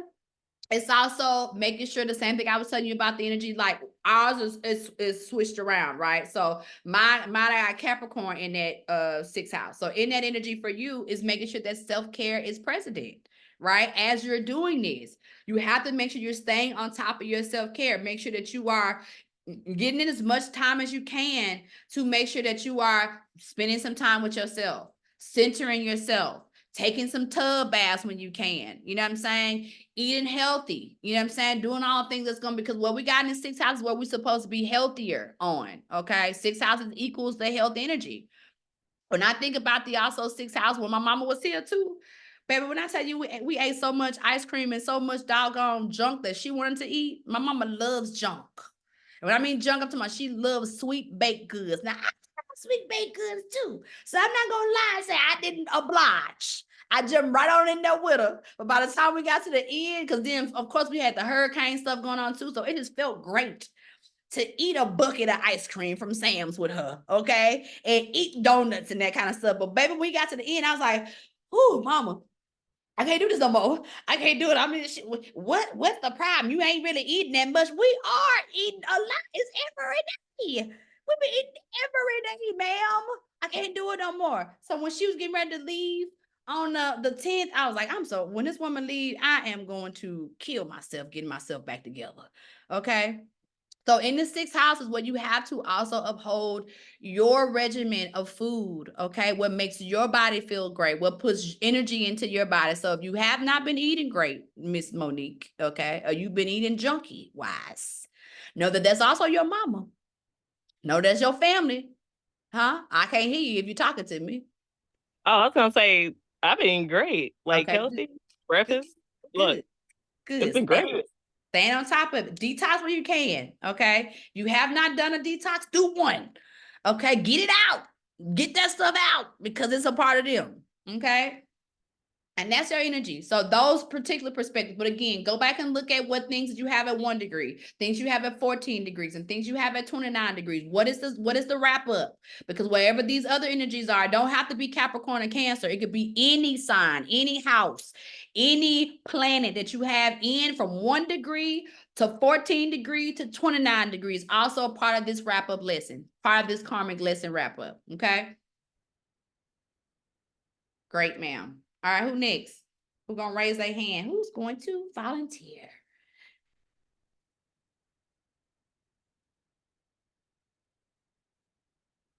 Huh? Do I have to call on y'all? Do I have to? Jasmine? I'll go. Come Yeah, I'll on. go. Let's go. So I have, what transpired over the month? so the first full moon, I realized I had to release expectations of the other parent. I thought I had done this, but I hadn't. And I did. And then this full moon, I realized closing that was also releasing him from my romantic ideas, constructs, that it was all a package deal, that even though I had left the relationship, I still had him entangled in my ideas of what parenting and romance and sensuality and all these things were. So I did that. I wrote everything out. I lit it on fire. Then I saw him today and he did some triggering stuff, but I wasn't triggered. But I recognized that the stuff would have triggered me, a month ago or even 2 days ago. So yeah, that's been my work. That's good. That's good. That's how you know the cycle ended. It's for you to recognize, to stand back and be like, I would have really went off about this. Yeah. I don't know what I have gone off. I would have caused all kind of shit. I would have caused the total scene, all type of chaos. But I didn't, and I could tell he was expecting me to react that way. But I just shrugged it off. Yeah.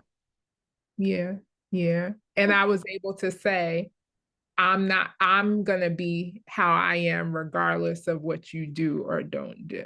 Yes. So it felt good and powerful and necessary. So well, bravo for you, mama, for doing that. You know what I'm saying? Because now that karmic energy is broken and you don't have to continue to live in any type of ideologies as it relates to what the family and the bloodline also exists as, because your blow-ups is your family blow-ups. It's my family blow up. Yeah, I received that when you started saying that. I was like, shit, because I thought I released this a number of times. Like, am I still releasing it? But if that was the end of the cycle, then I'm a hope that I did a good release this time. Yes. I'm tired of releasing the same thing. Well, you may well go ahead and get untied, baby. Because as long as you living and breathing, you're gonna have to come to consciousness with this, which is the thing is the karmic cycle ending is the recognition of what you have been doing. It don't mean that you're never gonna have any type of trigger that's gonna make you come back to the fact that, wait a minute, because you're still your mom and your daddy. Okay. Yeah. So you can't rid yourself of them because you are them. But what you can do, you can advance the bloodline. You can advance who you are, which is when these triggers show up, you're not doing the same things anymore. You recognized it and you like, I would have blew up about that, but I'm not gonna blow up about that because I know what I can do about it. There's gonna be more triggers, and it may even be a little small blow up. But if you don't catch yourself on that, then there's gonna be more stuff you have to release, and that is okay. See, we don't ever go fully backwards until we just let it all be like, you know what, forget it. I'm gonna go back to the old vices. I'm gonna go back to being. I'm gonna go. That's when you lose it, right? Yeah. But if something triggers you, and you know how when something happens, you be about to choke somebody, you be like, yeah. Yeah. Choke you out right then. I would have killed you before I knew it. You know what I'm saying? That's still okay, because that's still the part of you that's recognizing that you are still them, but you're just not going to operate like them anymore. You're not here to do that. You are an advanced version of them. You are not them. So you have to recognize when these things show up as them, so you can be like, I'm the evolved version. I'm a newer model. Okay. If they are 1.0, I'm a 2000.0. Okay. So there's some things in the 2000.0 that should be operating that the 1.0 is just not going to operate. It's just not going to do it. Yeah. Okay? Yeah. Where's your Cancer Capricorn aspects? So I have Venus in Capricorn at 25 degrees. Okay. Cancer rising 27 degrees and Cancer North Node 22nd degrees. Okay.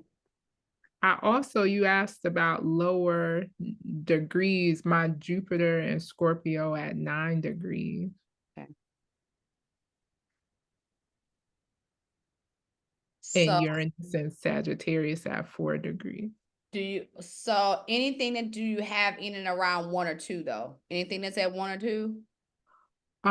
My moon in Taurus at 2 degrees. So that one right there will be the one you would pay more attention to. That 9 degree, it ain't really Okay. important. I mean, you can study it if you want to, but it's not what's being triggered here. What's Okay. being triggered is those very last first degrees or middle degrees. So meaning Okay. like 1, 2, 28, 29, 1 or 2, right? Okay. As well as 12, 13, 14, 15. So those degrees are all being triggered. 9 Okay. not really being triggered. You know what I'm saying? Okay. It's just sitting there. You know what I'm saying? Okay. Even 4 degrees, that's not really being triggered either. You know what I'm saying? Okay. 1 and 2, So yes. 1 and 2. My moon in Taurus at 2 degrees. Yep. Mercury in Aquarius at 12 degrees. Yep. Okay. Mercury in Aquarius. So that's definitely just your communication, right? Mhm. Communication with yourself or how you isolate communication, don't want to talk, right? You shut down. Mhm. I don't want to feel, I don't want to even deal with this. So I'm just not going to talk about it.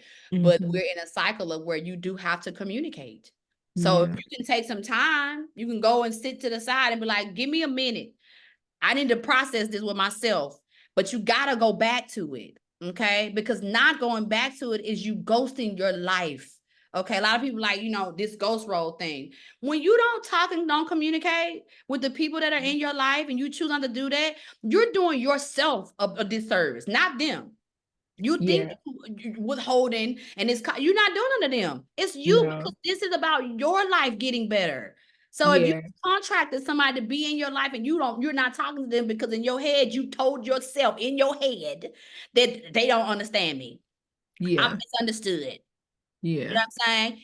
Yeah. Yeah. The reason why you misunderstood is because you don't fucking understand yourself. That's the Yeah. problem.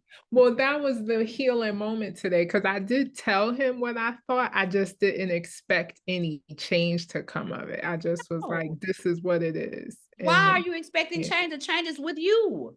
The change is yeah, not that's what I'm saying. outside. I was able to say it and not expect anything. So Yes. it was just, I was able to just say it because I needed to say it, not because Yes. he needed to do anything about it. Because you needed to clear it. And that's a huge thing also with Capricorn. Capricorn in our chart is where we hold expectations. Okay. It's where we give. And because we give, we have an expectation of that coming back to us in the way that we give it. I'm going to give you another example of that, what I mean. My Capricorn mother, when she would loan us money, okay, if she loaned me $100 bill, if I tried to give her 520s, she would not accept it. She wanted it how she gave it. And listen, and it will piss me off for my entire life. I will be pissed off at this. I'll be like, what is wrong with you? Yeah, yeah, But yeah, the expectation, okay? The expectation is I wanted how I gave it. I'm rendering you $100 bill. And if you love me, right? Because she broke it all the way down to the love thing. And I'm just like, ma'am, I'm just happy to get this $100. I'm just happy that I got it. And you wanted it. So now I got to go to the bank, tell the bank to give me $100 bill just to render it back to you. Expectation is huge in our Capricorn placements. Okay. Very huge. All right.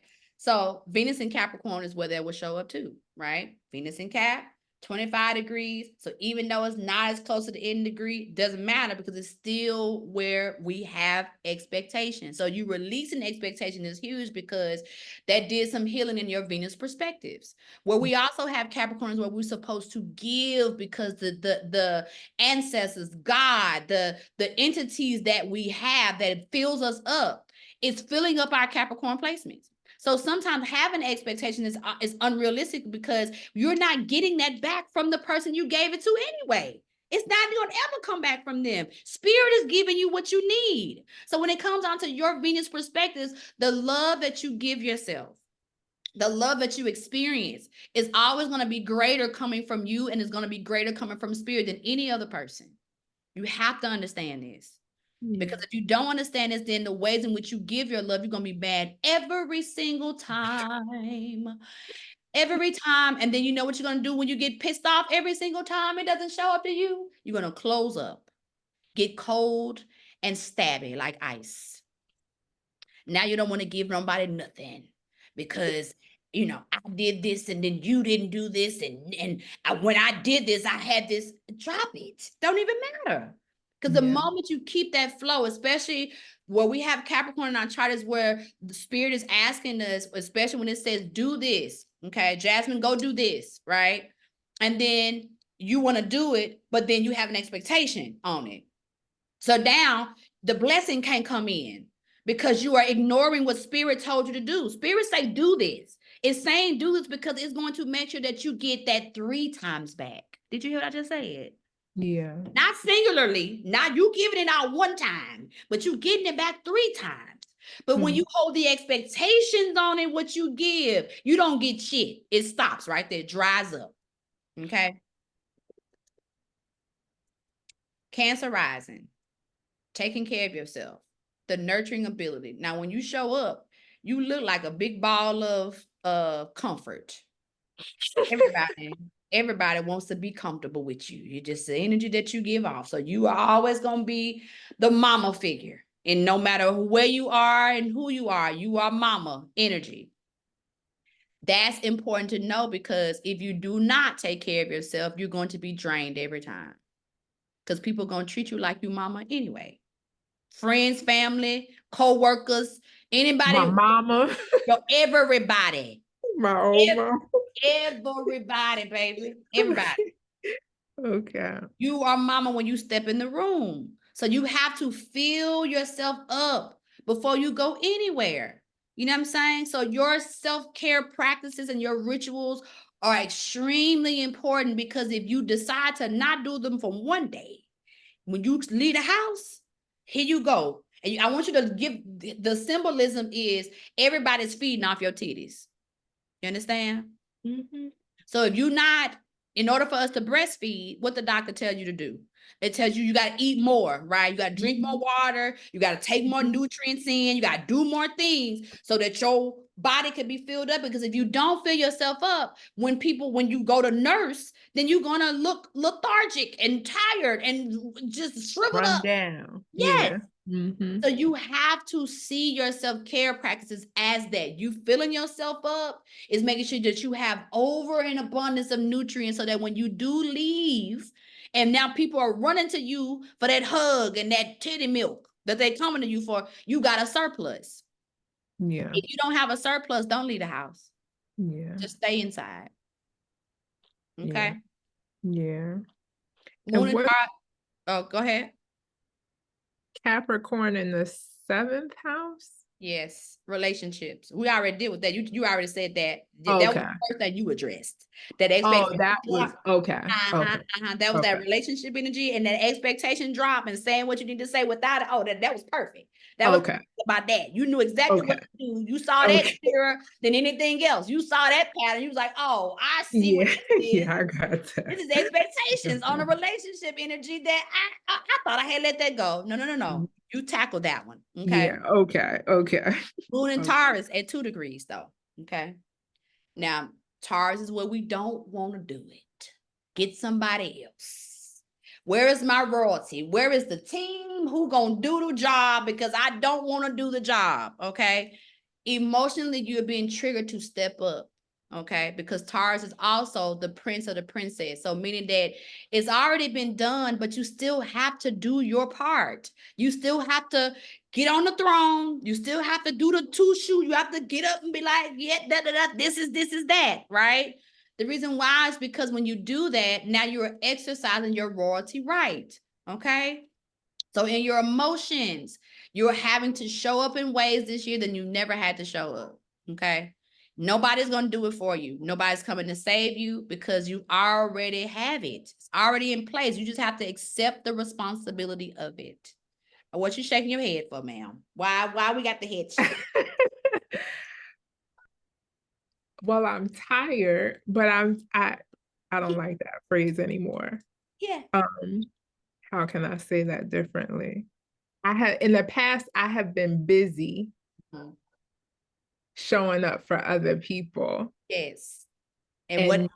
Now I know I have to just show up for myself, but I have been showing up for a long time. So I'm ready for a break from showing up.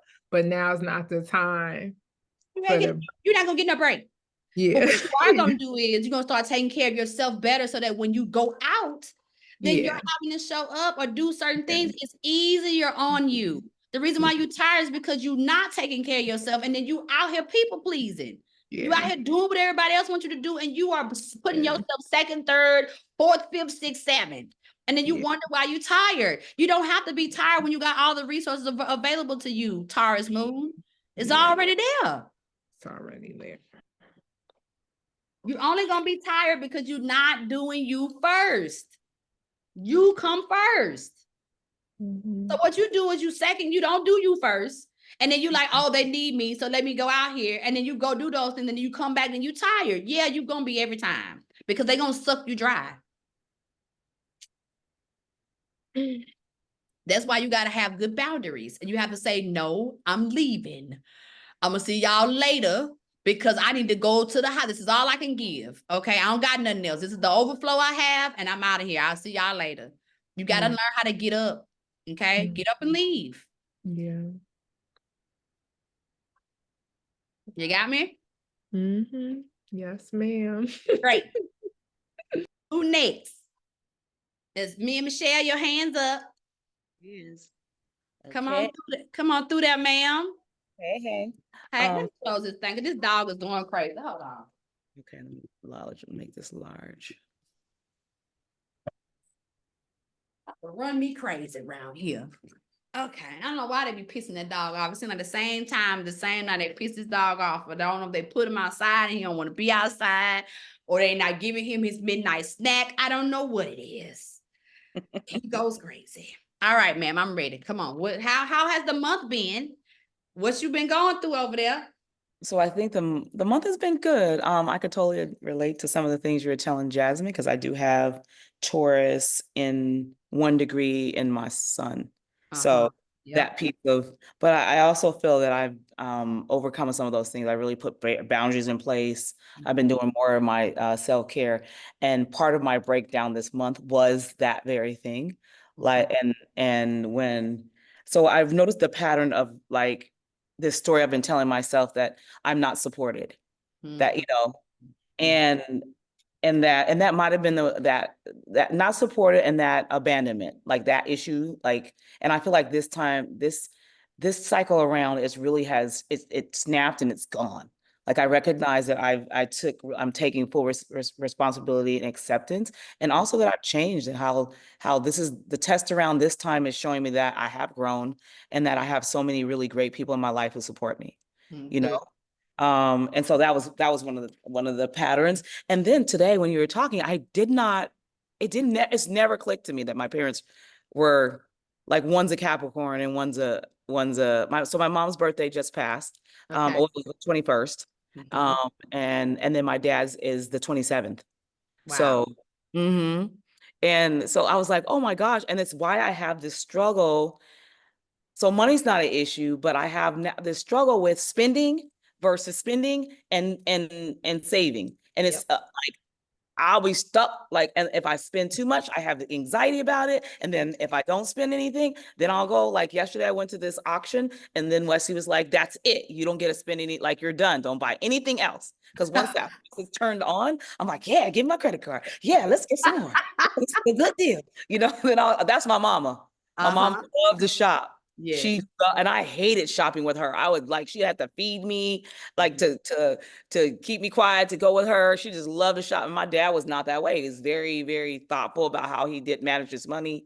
And I tend to lean towards that side, you know, and I have a partner who does like to spend a little bit. And I'm like, no, we need to have a budget, you know, like even on stupid stuff that I can afford. Like, you could have a $5 tea, whatever you want. Come on, stop it. So now I know where this is coming from, and I realize my learning is the balance. Like I'm supposed to learn the balance because true legacy wealth building is about a balance between spending and not spending, and who you like giving.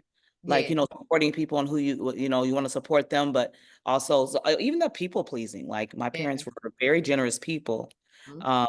but learning to balance that, when to Yeah. help people, when they're really to help them a way up, not just to help people. It's a crutch. You know what I'm saying? Where when it's not a crutch of doing it just because, right? You know what I'm saying? Or feeling like it's an obligation versus what is the need here? Why are we doing this? Right? And having a balance of that. Because again, true generational wealth is teaching spending habits, right? So whereas your mom was very, let's go spend, spend, spend, and your dad was the polar opposite energy to that, like, nah, I'm gonna make sure I'm balancing these books out and make sure everything is going on.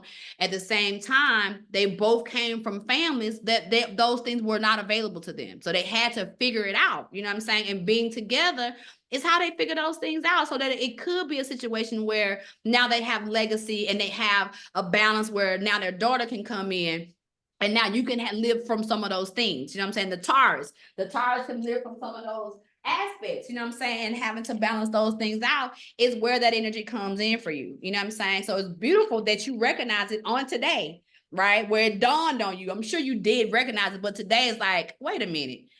I have to see the pattern in this now. Now I see the pattern of this Cancer Capricorn dynamic and how it's existing inside of me, because you are both of them.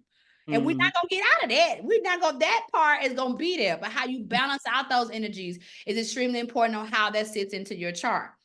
That 1 degree Taurus, same thing what I told Jasmine, is where this is the year where the Taurus, all the fixed signs are having to do a lot of work, right? Nobody's gonna come, even though you want the team and you want all of this stuff happening, you're gonna get it, just not this year. Okay, this is not the year it's gonna happen, because this is the year of you fixing self. Okay, again, these aspects are fixed qualities, but you are fixing yourself on how you're going to show up in that, right? So it's understanding that in order for you to continue on to do these things that you want to do for you and other people, you got to take care of you first. It's putting you in the perspective of, what do I want? How do I want to communicate this? What is my understanding of myself? And then when those things become clear, it becomes easier for you to go out in the world and do what you need to do as it relates to those things. For you, yours is a sun perspective. So you're just illuminating these things. Hers is emotionally, right? So for you, when you go out, more of your mama's gonna come out, because that Taurus illumination thing is money, walking, talking, looking like money. You know what I'm saying? So when you step out, yeah, you're gonna go to an auction and that's Taurus. That's all Taurus. I got the money, let me buy this and buy that. I don't know if I wanted that. Did I really even want that piece? I just got into the habit of just wanting to bid at this point, right? So that's all the Taurus energy, but that still will be exhausting to you. That will wear you out, because now you're just keeping up the facade of what you're supposed to look like, right? Now going along with that, that's why sometimes you'll start to feel the anxieties of how you're spending, because some of it is not you. Most of it is your mama, right? You rather really much spend things as it relates to self-care stuff, or like you said, things that go along with like your health perspectives and your shaman work. Like, that's you. This is you birthing this part, because that's not them. That you are the evolved version of them. And the evolved version of them is self-care centers and treating people how they should really be using their money and their luxury, which is on making their body looks better because their energy is better. You know what I'm saying? All this just making sure that you're accumulating more things. That's the part of you that you're breaking up with. That's the part of you that you recognize, oh yeah, this is my mom, and it's also my dad too, controlling these parts of my mom in me, but these are not me. These are not actual things about me. You know what I'm saying? Now, where's your Capricorn placements? So the Capricorn is an ascendant. What's it called? Is it called ascendant? Ascendant, rising sign? It was in ascendant, and I think it's 19 degrees. Okay. So Capricorn rising, okay. And then, so that means if you got rise, so that means in the 7th house, you have Cancer. And hold on, I'm gotta get back to my page. Wait, okay, there we go. In what house? And the 7th house. No, I have Aries. No, the antecedent. I think this is antecedent. The 12th house is where I have Capricorn. Oh, you have Capricorn in the 12th house. Okay. Okay, so you got Capricorn and 12. So that means in the what do you say you got in the 7th house? The 7th house of Aries. Aries. Oh, no, not Aries. Leo. Okay, so that means 6th house is Cancer.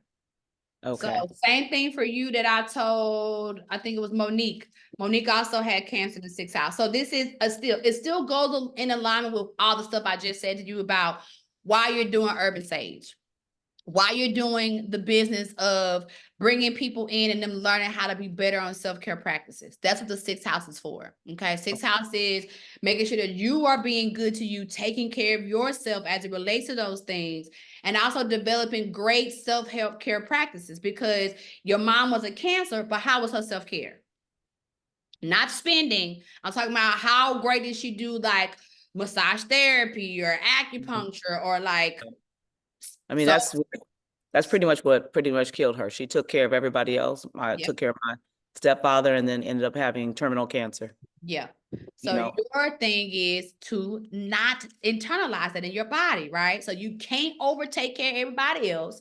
You can't be so giving and so nurturing to everybody in your family, your dynamic, your husband, your children, and all these things, because then now you're being heard. So your thing is to have immaculate practices. So you gotta go and get massage work. You gotta go and get acupuncture. You gotta go and do these things that you are now not only just doing for you, but also providing these things, right? This is part of the work that you're also getting people to understand, because in your bloodline, this was an issue. People pleasing, doing things for other people at the detriment of self was what took the feminine aspect out. That's how it transitioned.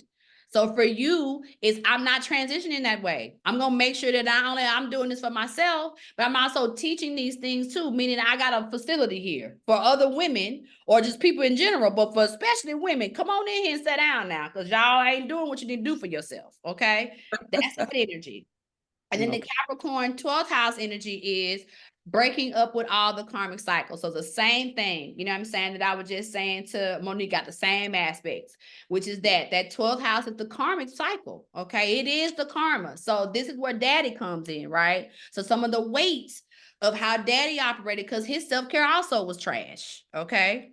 How do we know this? Because they were the ones that came in to break the karmic cycle financially, but they didn't break the karmic cycle as it relates to healthcare and taking care of their mind, body, and spirit. That's not what they did. They used their bodies to advance the bloodline, but they didn't use their bodies to make sure that they were taking care of themselves. So in that 12th house energy, any expectations is what you got to break up with. So you got expectations on yourself, expectations on how you give to people, what you do for them. All of that you got to break up with, because those expectations is also what's going to be your demise. Meaning the moment you start putting expectations on the ways in which you give these things out because you lack on your own self-care, then that becomes now where spirit be like, oh, we're not going to give her no more because she's not doing well. And if we give her any more, it's going to make it worse. Okay. So in order for that flow to continue, we got to drop expectations. We got to break up with that. Because when you get the expectation and they don't come back to you the way that you gave it out, then now you're mad and now you're closed off and now you're being cold and distant because you feel like somebody's using you. You know what I'm saying? Ain't nobody using you. You are allowing yourself to be used because this is the ways in which you want to be used. You want to be useful, right? Where we have Capricorn, the word is used. So we want to be useful, but we don't want to be useful in a way in which we got expectations on the ways in which we allow ourselves to be out or give out. Okay. Anything that you have that was around one, besides the Taurus at 1 degree, did you have anything else in your chart that was in and around 1 or 2 degrees? No. Okay. What about 14? 15. 15? 15 only in Aries and Venus. Okay. So Venus and Aries, we know that's that slow down. Okay. Not moving too fast, not jumping to, I want to do this. No, hold up. Press the brakes. You know what I'm saying? Because Aries wants to go. Okay. So when it loves something, it's ready to put everything out on the table, baby. You can have all of it. Here you go. But at the detriment of what? At not being supported, not feeling like you know, again, got this whole energy of feeling abandoned even too. You know what I'm saying? Well, we have Aries in our chart as well. We have to be the pioneer, which means sometimes we have to go alone. So if you jump too quick on the first thing that you like or you love because you want it to be a part of you and go with you, because Aries is also where we want community. We desire heavy community in our Aries placements. But the true community that you desire is after you build it. That motto, I think it was Wendy's. If you build it, they will come. I can't remember who it was, but whatever the motto is. That energy is very, very Aries. You have to build it first. And when you build it, true community shows up. But if all you're doing is you're talking about your vision and talking about your plan, and other people like, ooh, I have that vision, I have that plan too, but they don't have no evidence, you're not going to be supported. They can't support you. The reason why they can't support you is because where is the building? Where is the building of it? There is no building of it. So how can they truly support you? They don't see the vision. So where you have your Venus energy, this is where you have to build your own vision. You have to put these pieces together. And when the pieces are together and people can see it, now when people show up, be like, hey, you got this together? I love it. It's amazing. This is what I can add to it. And you're like, oh, can you show me your evidence of what you built? And when they show the evidence, you like, come on in, you a part of the community. If they don't have the evidence of what they're talking about, they're not a part of the community. They're there just to get what you got and you go and leave, okay? And that's going to be your lesson. Again, we ain't no victims here. But if you jump too fast to add them to the community and they ain't gave you no evidence and they come in and take and then leave, that's your fault. That's not their fault. That's your fault because you didn't wait to see what they really truly had to offer. You didn't see what they had truly built for themselves before you say, come on in here. Okay? Get it. Wonderful. All right, who next? Either Shanti or Sherry. Don't run to the front of the classroom so quick, both of y'all. Come on, Sherry. Because I see Shanti over there sitting in the dark. You're going to come out that darkness in a minute, ma'am. Because I already know you've been over there stirring and stewing it up, too. I already know it. I can see your face. Okay, Sherry, let's go. How's the month been? The month, so a little bit before the month, my car was stolen. And then July, no, June, what's it? Yeah, then June 25th, the rental car that I had was vandalized. Yeah. Then July 5th, I went to North Carolina for a family reunion, and there was a family member who came who hadn't been there in like 8 years, and he kind of put on a scene where we thought that our aunts and uncles, they usually coddle like people, like the family members who are like the spoiled ones, the actual spoiled ones, the brats, the ones who think that they can get away with everything. They usually get coddled, but surprisingly, that did not happen. We think it was because it was too hot. Nobody was with the foolishness. And so broken, baby. Yeah. And then so we get back, then my microwave broke, my freezer broke. Just stuff been breaking. So then things that I realized was that I need to be more organized in my house and in my time, because my garage, if I had that organized, then my car would have been in there. As opposed to just having all my stuff just like kind of in disarray, like with my business.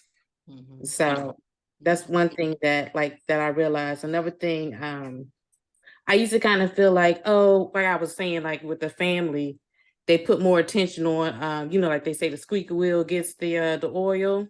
But then I realized, like, I don't call them that much either. So that was something that I realized. Then also too, like with my finances, I make a good amount of money, but I hadn't been as organized. I'll start and stop, start and stop. And then oddly enough, my job offered, they brought some people in to help us get our finances and set a budget together during. Yeah. That's beautiful. Well, you recognize the pattern. So the family pattern is lack of organization, right? Attention to detail. You know what I'm saying? Just making the money, doing stuff, but not necessarily paying attention to what needs the attention. There again, the squeaky wheel gets the oil, right? Which means out of sight, out of mind. I'm not even looking for what needs to be maintenance versus, you know what? I need to be more organized. And when you are organized, you are constantly seeing what needs your attention. Oh, I need to go in and this garage is too much. So I need to get this garage organized. I need to either bring somebody in to help me clear this garage out so I can see what is in here so I can get my car in here, right? But because you're so used to just moving and not used to really paying attention to things, because when there's lack of organization, what can you see? You can't see nothing when there's no organization. Everything is just compiled on top of each other, which means you like this. I ain't got time for that. I'll deal with that later. But at what expense? Now you can see everything starts to break. Okay. When you're not paying attention to nothing, then everything be like, oh, it's not paying attention to me. Well, okay, fine. And if I just break, I bet you I get some attention. Oh yeah, everything. My house has my attention now. Exactly. And so now when everything starts to break, you're like, wait a minute, this is a lot. But what comes out of this is the breaking of the cycles, right? Recognizing the lack of organization, recognizing that maybe your spending habits haven't been what they needed to be, and then having an energy of saying, I want to be better and do things better. And your job, which is also a part of our karmic soul family, like everything we do is a part of our karmic soul family. So even your job trying to be like, you need some organization with your money. You need some organization in this space. So we're going to offer this, you know what I'm saying? And you're not the only person that needed it. Other people at your job needed it too, okay? So that whole energy of getting you more organized also, again, brings more attention to all the other areas in your life that needs your organization. Your business needs your organization. You know what I'm saying? Your home and all the different perspectives needing your organization. You know what I'm saying? So now we know what the family issue has been. Lack of organization. You know what I'm saying? Now it's good to see that the family reunion, some things have changed. The brats, are no longer able to disturb the peace, you know what I'm saying? Which means the family bloodline in itself is tired of that. We're tired of being disturbed, but that means internally you're also tired of being disturbed too. Everybody's tired of being disturbed, and I'm sure it did have something to do with the heat, but it don't matter. You know what I'm saying? The end result is we're changing collectively. You're changing collectively. You know what I'm saying? So recognize that that's the biggest pattern that came out of is the fact that the family in itself is becoming more organized because you're becoming more organized. The car, anytime we're signifying the car, that has a lot to do with our Mars energy. You know what I'm saying? So that car vibration, I don't know where's your Mars? I want to say it's in Gemini. No, my Mars is in Virgo. What degree? 7. Okay.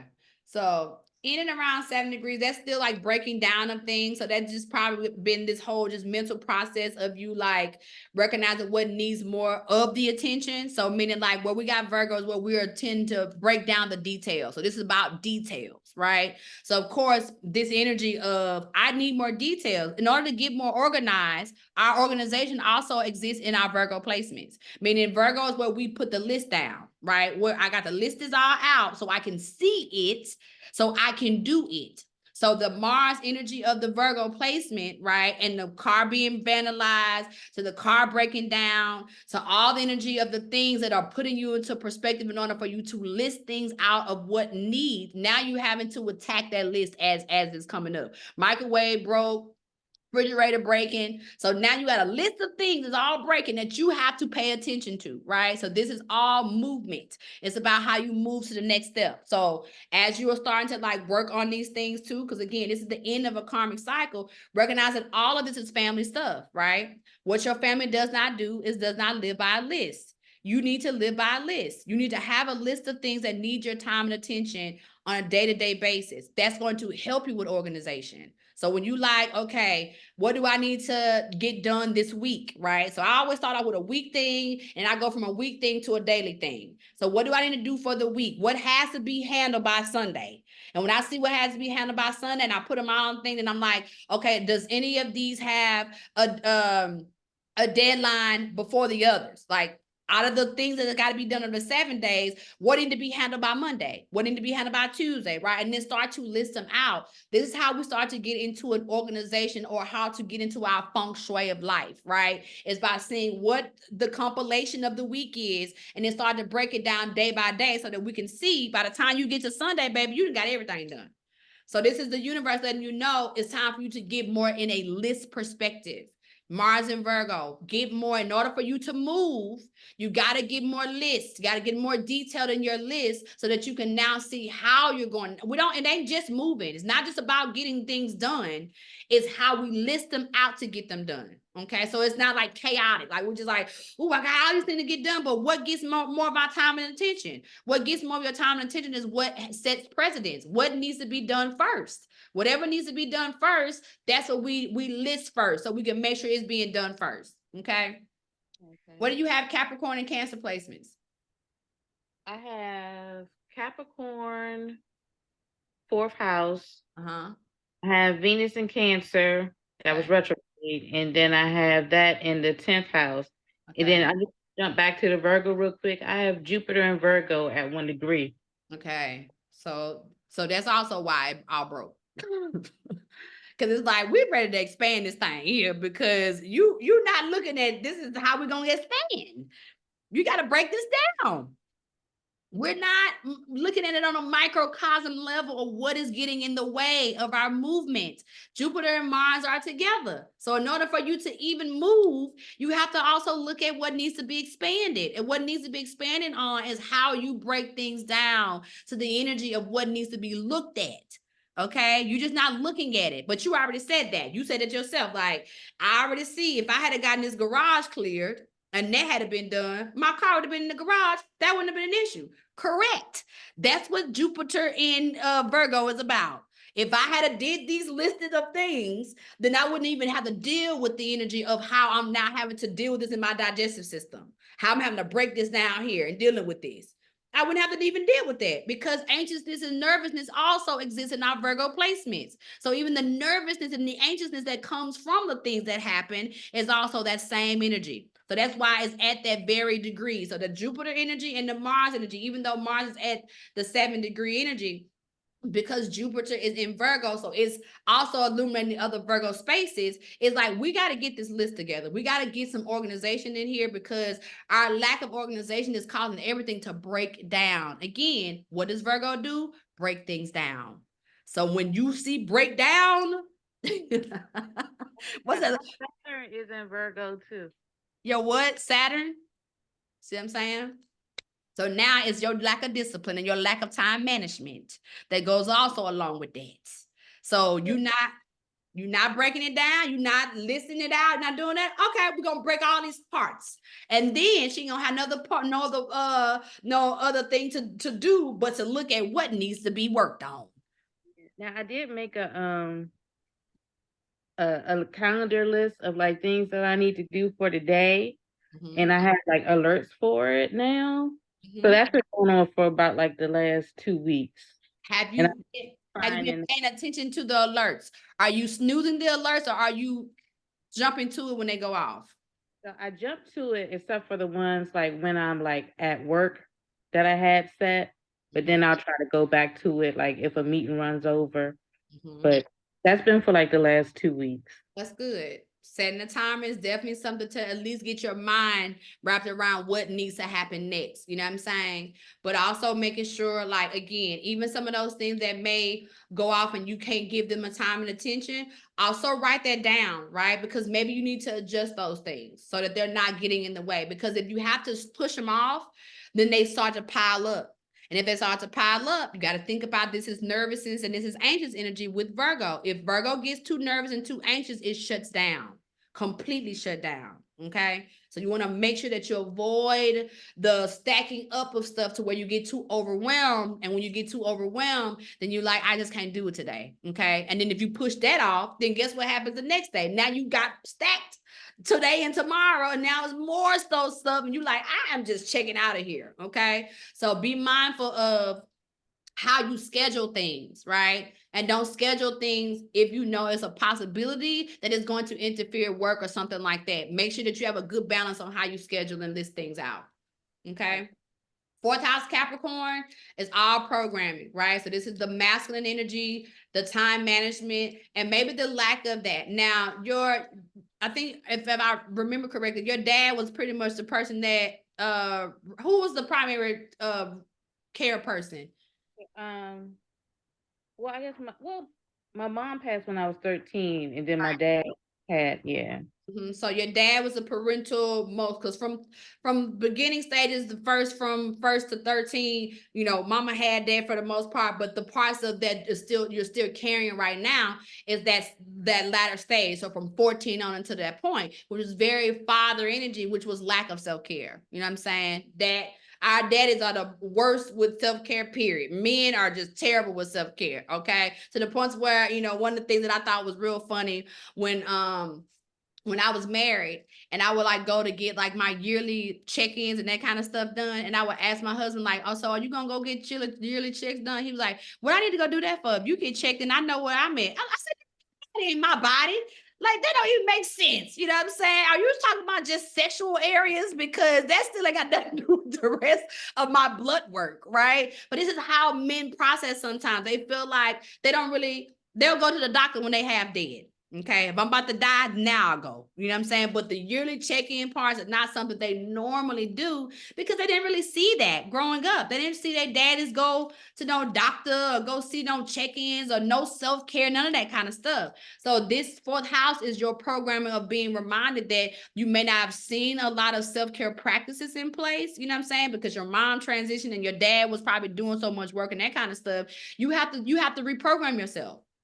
You have to come out of the expectation that somebody else is going to remind you too that you need to do that. That's for you to do. People will it don't matter whether or not you got enough energy or not. People will continuously to let you show up, give, do all those things, and they won't remind you that you haven't taken care of yourself. That's not what they're going to do. That's your job to do.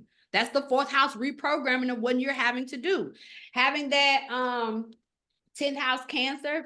You say Venus in Cancer in the 10th house? Mm-hmm.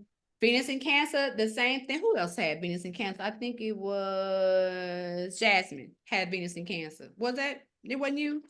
In Capricorn. In Capricorn. Yep, it wasn't Capricorn. I'm looking at it now.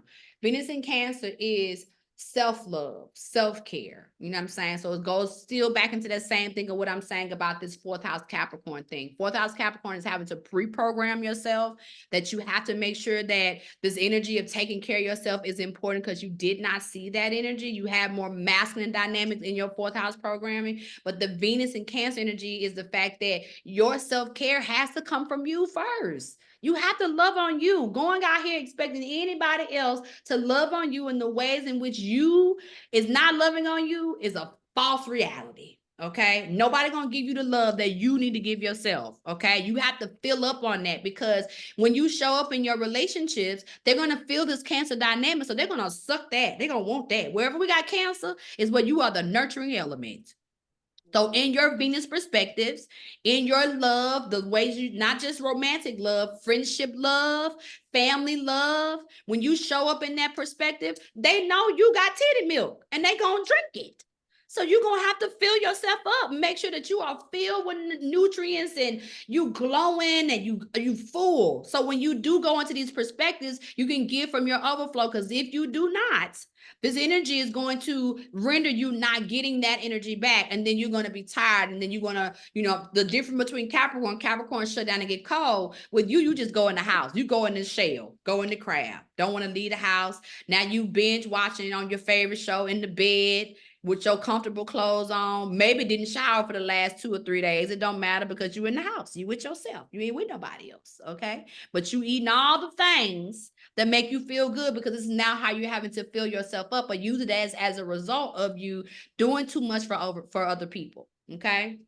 So Venus in Cancer, this is the breakup. This is how we are end of the cycle. The cycle is broken. We're not doing this no more. We're not giving out this energy until we are filling ourselves up with great self-care practices of knowing what we need to do for us to fill ourselves up so that when we do leave out and we go out into the world and you are loving on those in which you love, right? You're doing these things. Now you can show up and you can give from your overflow and not having the space of expecting people to give you that love back in return. Okay. It's all self-nurturing, self-pleasure, your own self-fulfillment as it relates to your nurturing, your self-care. Okay.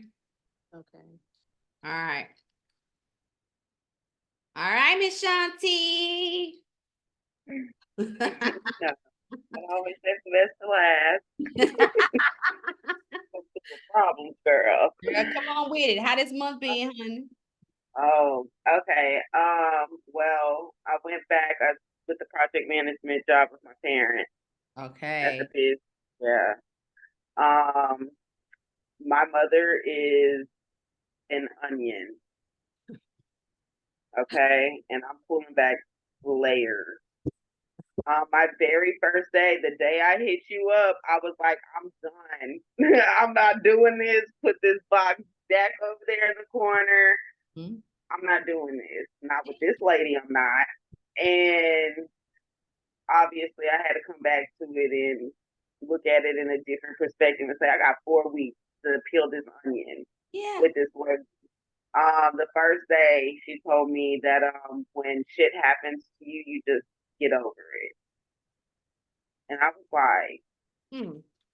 so is that what you did? You Mhm. know, when my dad cheated on your ass, that's what you did, girl. I said, so you just got over it. Mhm. And her response to me was, yeah, I mean, what did you do?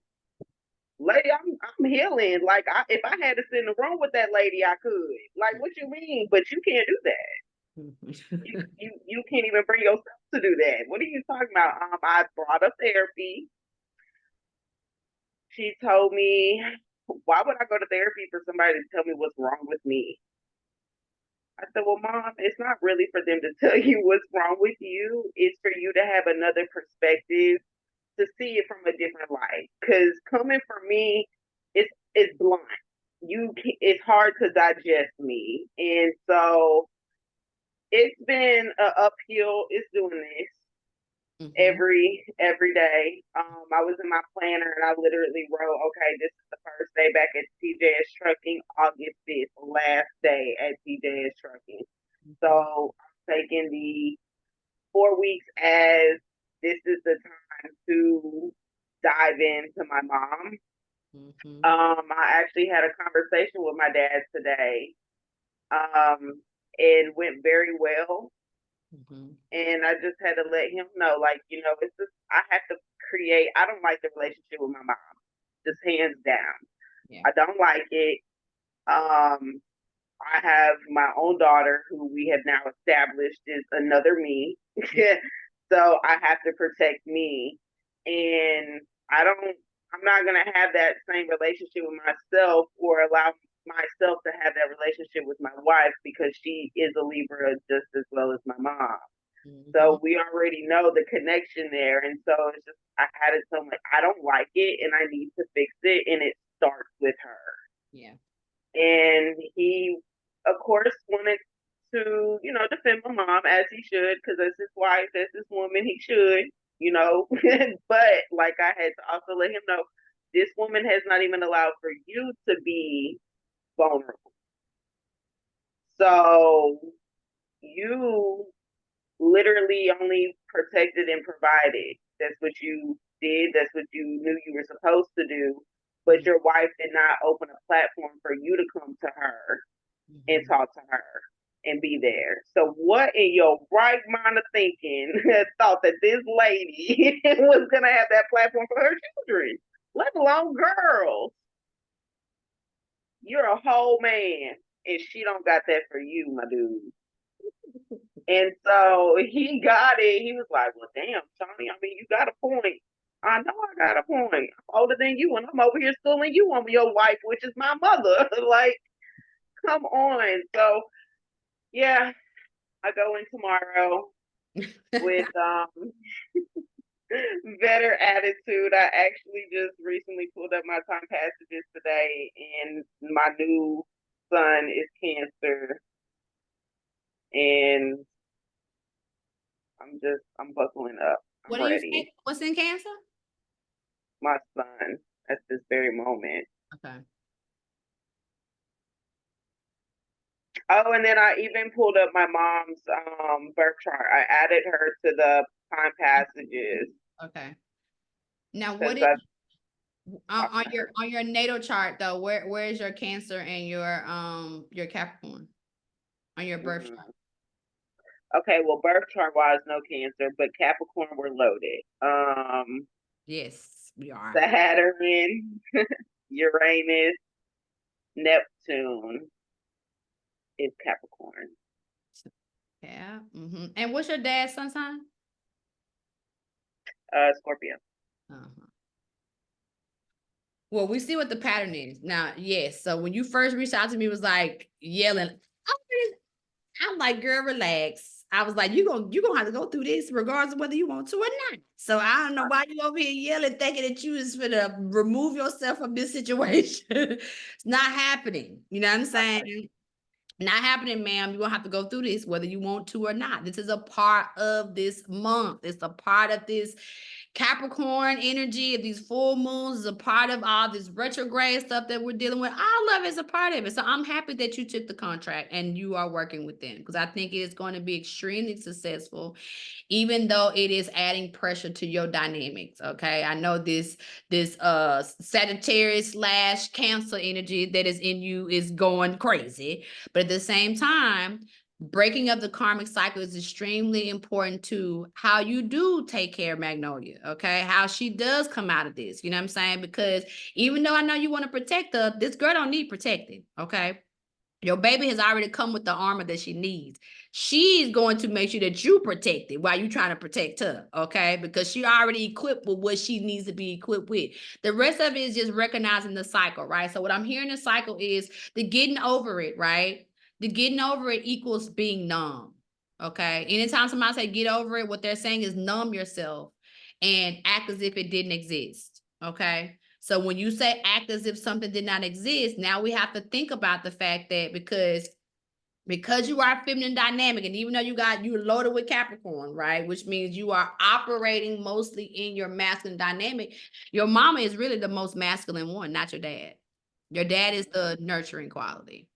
So even though you identify more with your dad, you closer to your dad, you are really more so operating more in your mother perspective, because you are also same way. That protect and provide, that's what you do, baby. You are the protector and the provider. Okay.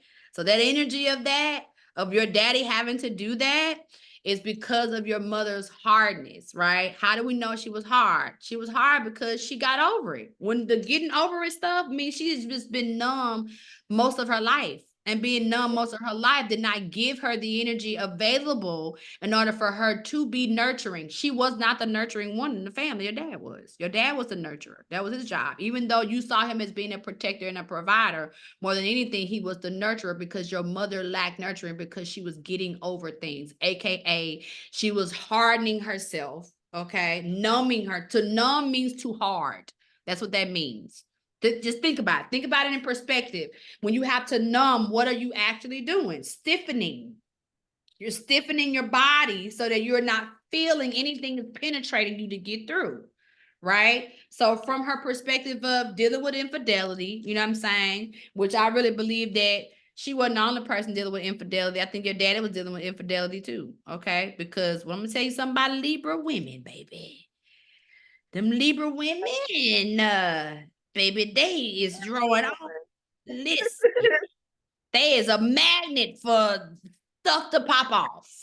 You Yes. understand? So she may not have gotten caught, but baby, I'm telling you, your mama was doing some stuff. Okay, that's also the reason why she was getting numb, because she got back what she knows she was dishing out. You understand me? So a lot of this energy of her even projecting that onto you, you know what I'm saying? How did you deal with it, right? That's also numb hardness. Okay. So the energy that you're going to deal with as you're there in that contract with your mom is recognizing your mirror reflection. which is y'all are both operating in some levels of numbness. Even though you are healing, you are developing levels of numbness with your mother. And that's what you have to come out of. Okay. Your family program is numbness on the feminine side.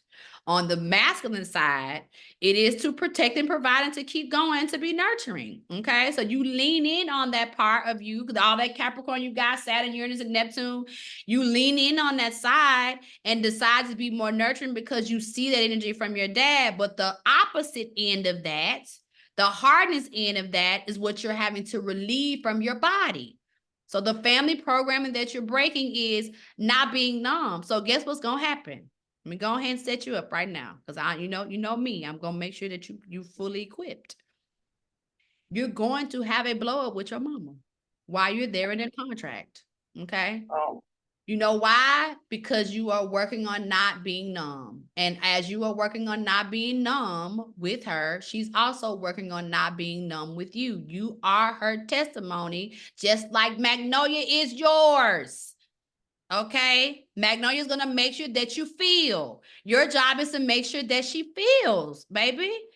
And that is going to cause you to have some headbutts. That's the job of the fire energy. Being the fire sign, the fire child, trust me, I know, because again, I am the fire to the Capricorn mother that I have, and I constantly put fire under her ass, and it has burned her, okay? And she's like, where did this come from? And I'm like, it came from all the spaces where you are being numb. We're not being numb.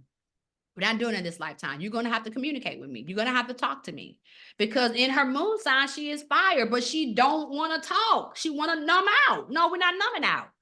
So your mom has just told you that she wants to get numb. Get over it. That means she don't want to deal with no emotions. Well, too bad for you. You gave birth to nothing but emotions. So you're going to deal with it. Okay. So y'all are going to have a fallout, but it's going to end in a beautiful testimony of resolve. Okay. Because what you're going to have to do too is, even though you have a disdain for her, okay, the disdain that you have for her is also some of the disdain you have inside of yourself. How do we know this?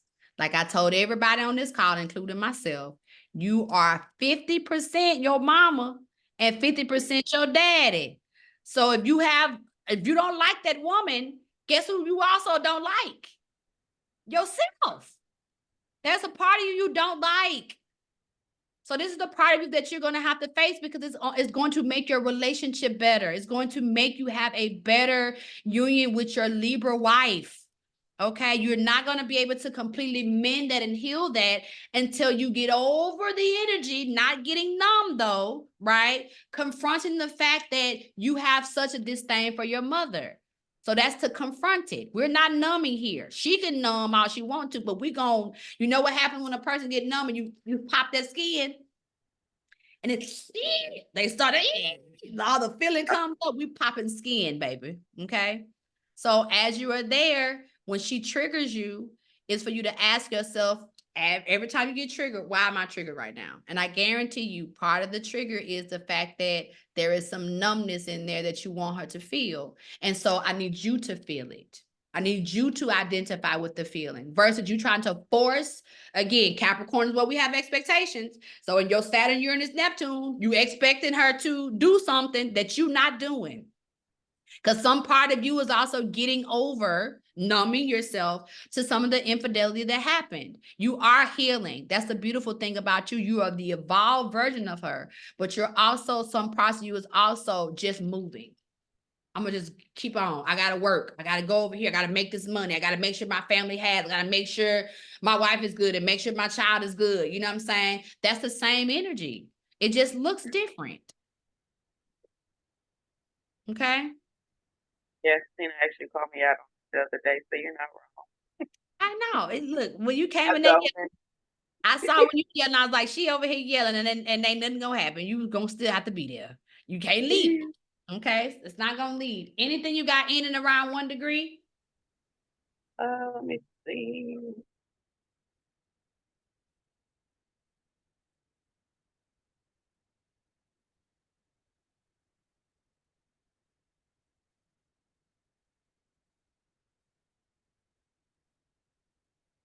Any 1 degree placements?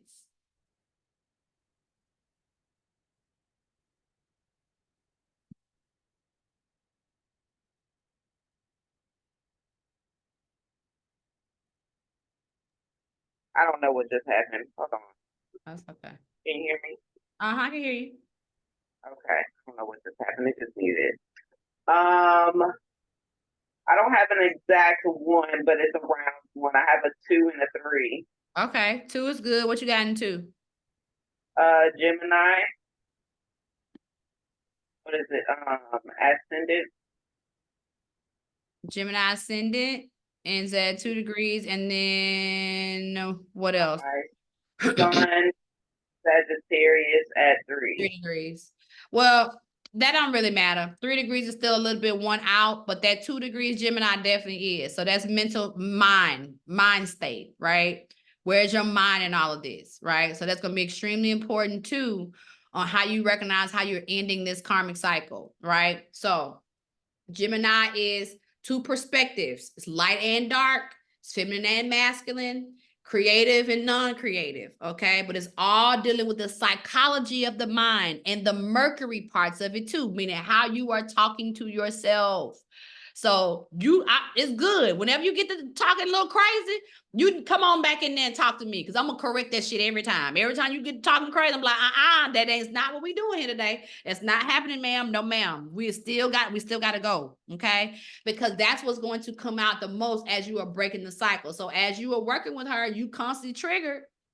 Okay. It's going to affect your psychology, your mental mindset. It's going to affect how you show up. Okay. So I want you to be able to go pliable with that thing. So meaning when you go to work, you know what I'm saying? Show up in what's going to make you feel good. Don't show up as she wants you to show up. Okay. Show up as how you want to show up so that you're able to be airy and be pliable to what's going on and to listen.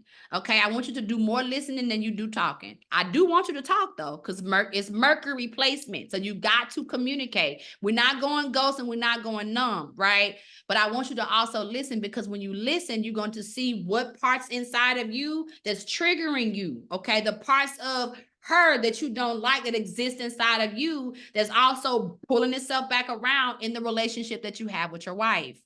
Okay, because your wife is here to also help you to complete this cycle.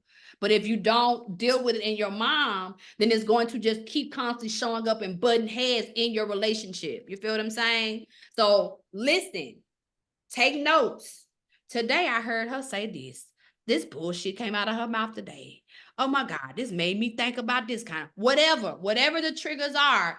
Process them first, write them down and think about them and see how they make you feel internally. So now we can correct them on the inside. So when you do address her on them, as you're going to, you'll be like, you know what? The other day I heard you say A, B, C, and D, and this is how it made me feel. It made me feel this way because I recognize I am you, and I'm not running from that anymore. But I also recognize that because I am you, we're going to correct this as I'm here. And this is how we're going to correct it, ma'am.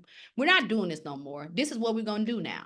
You got to go in with a process, a mental process that's going to work. If she don't want to go to therapy, we're going to bring therapy to her. We're going to bring therapy to her through you, though, through what you digest in yourself and what spirit activates in you that we can now take to her, because you're in the room with her. You're on the job with her. So we can make this happen because you her coochie fruit. And you know what happens? Coochie fruit comes here to help to correct the tree. Okay? That's what it comes here to do. So as long as you're here and willing to do that, you're willing to work through this, it's going to make everything better, the entire legacy better. Okay? But that's going to be the biggest thing, that Gemini. So in and around 1 degree, that's good. It's just being pliable on that. Now that Sun, Uranus, Neptune, that's all in Cap. It's all where you're going to have to, again, drop the expectations. No expectations. Okay? None whatsoever. What you show up and do is what you're supposed to show up and do in your legacy. Okay? You're not expecting anything back because you're going to constantly get your blessings from spirit. That money is going to come. That energy is going to come. Any type of financial stuff that we've all been through over this month, money just changed. You're going to get that. Okay. All these things are changing. But if you do not show up in ways in which it is allowing you to not have expectations, then it's going to cause more stress and you're not going to get nothing. Okay. Anything outside of the sun count. So you got Saturn, Neptune, and what's your rising sign again? Gemini, right? So that means Cancer is in the second house.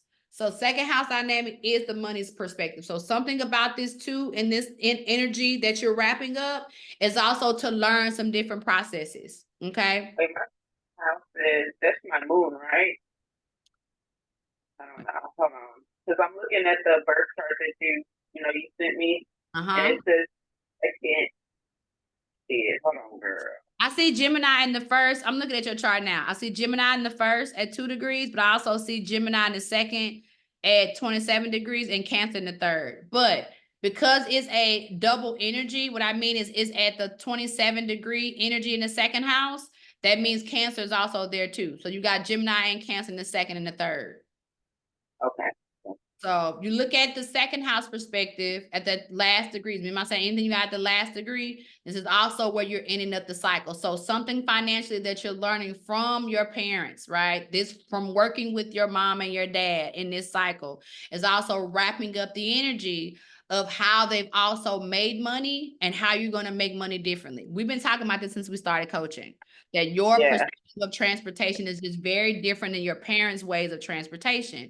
Your job is to provide a different level of experience, and theirs is a little old school. Yours is more logistics and more like in a fun way. It's just different. You know what I'm saying? And because it is different, you still have to not only learn some things from what they have going on, but also to help them change a little bit. You're adding in some different implementation that they just don't have, and they're not even willing to look at because they stuck. They in their old ways. Okay, so that energy is also going to improve the energy of how you then take care of yourself. Okay, it's more energy that you got going on with you and how you're going to address those things. Okay, so this energy is also improving some second house stuff, financial, which is foundation, money, values, and relationship or love. And it's also improving the third house, which is also the mental mindset. So this energy that you're wrapping up, the end of the karmic cycle, is that.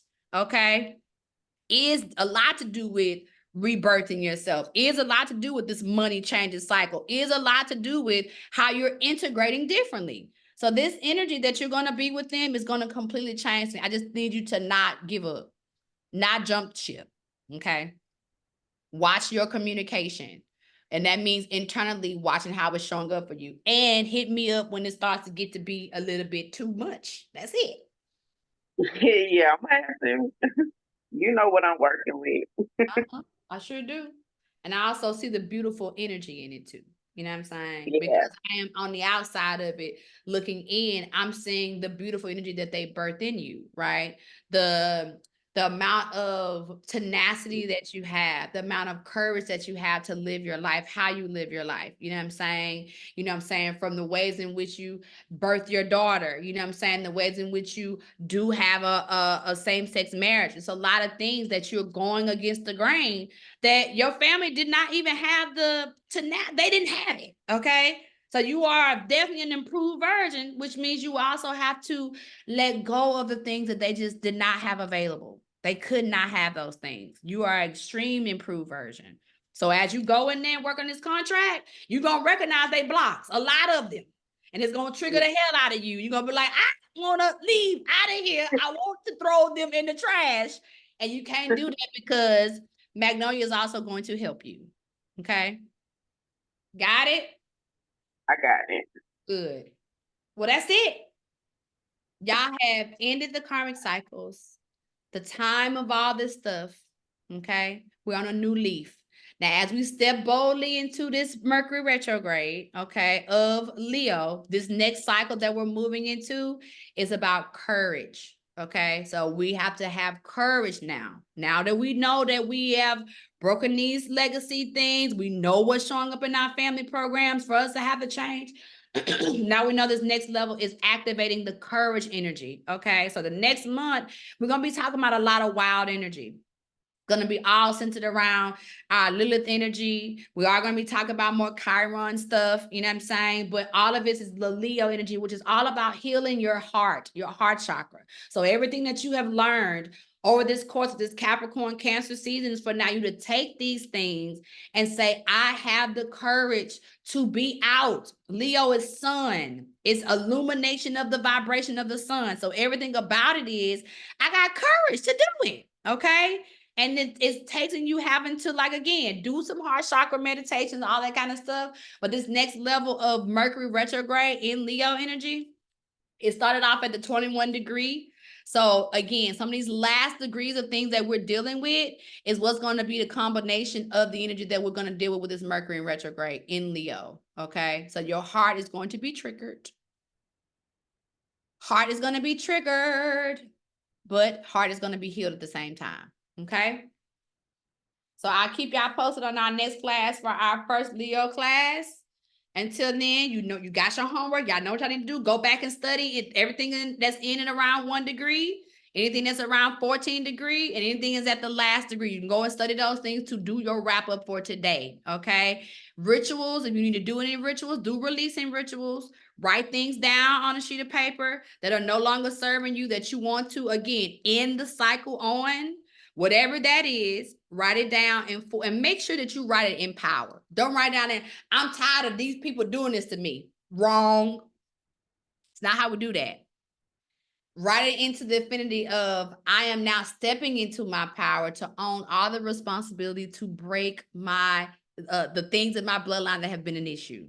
Okay. Your job is to see that you are the one that can do it because you said yes to it.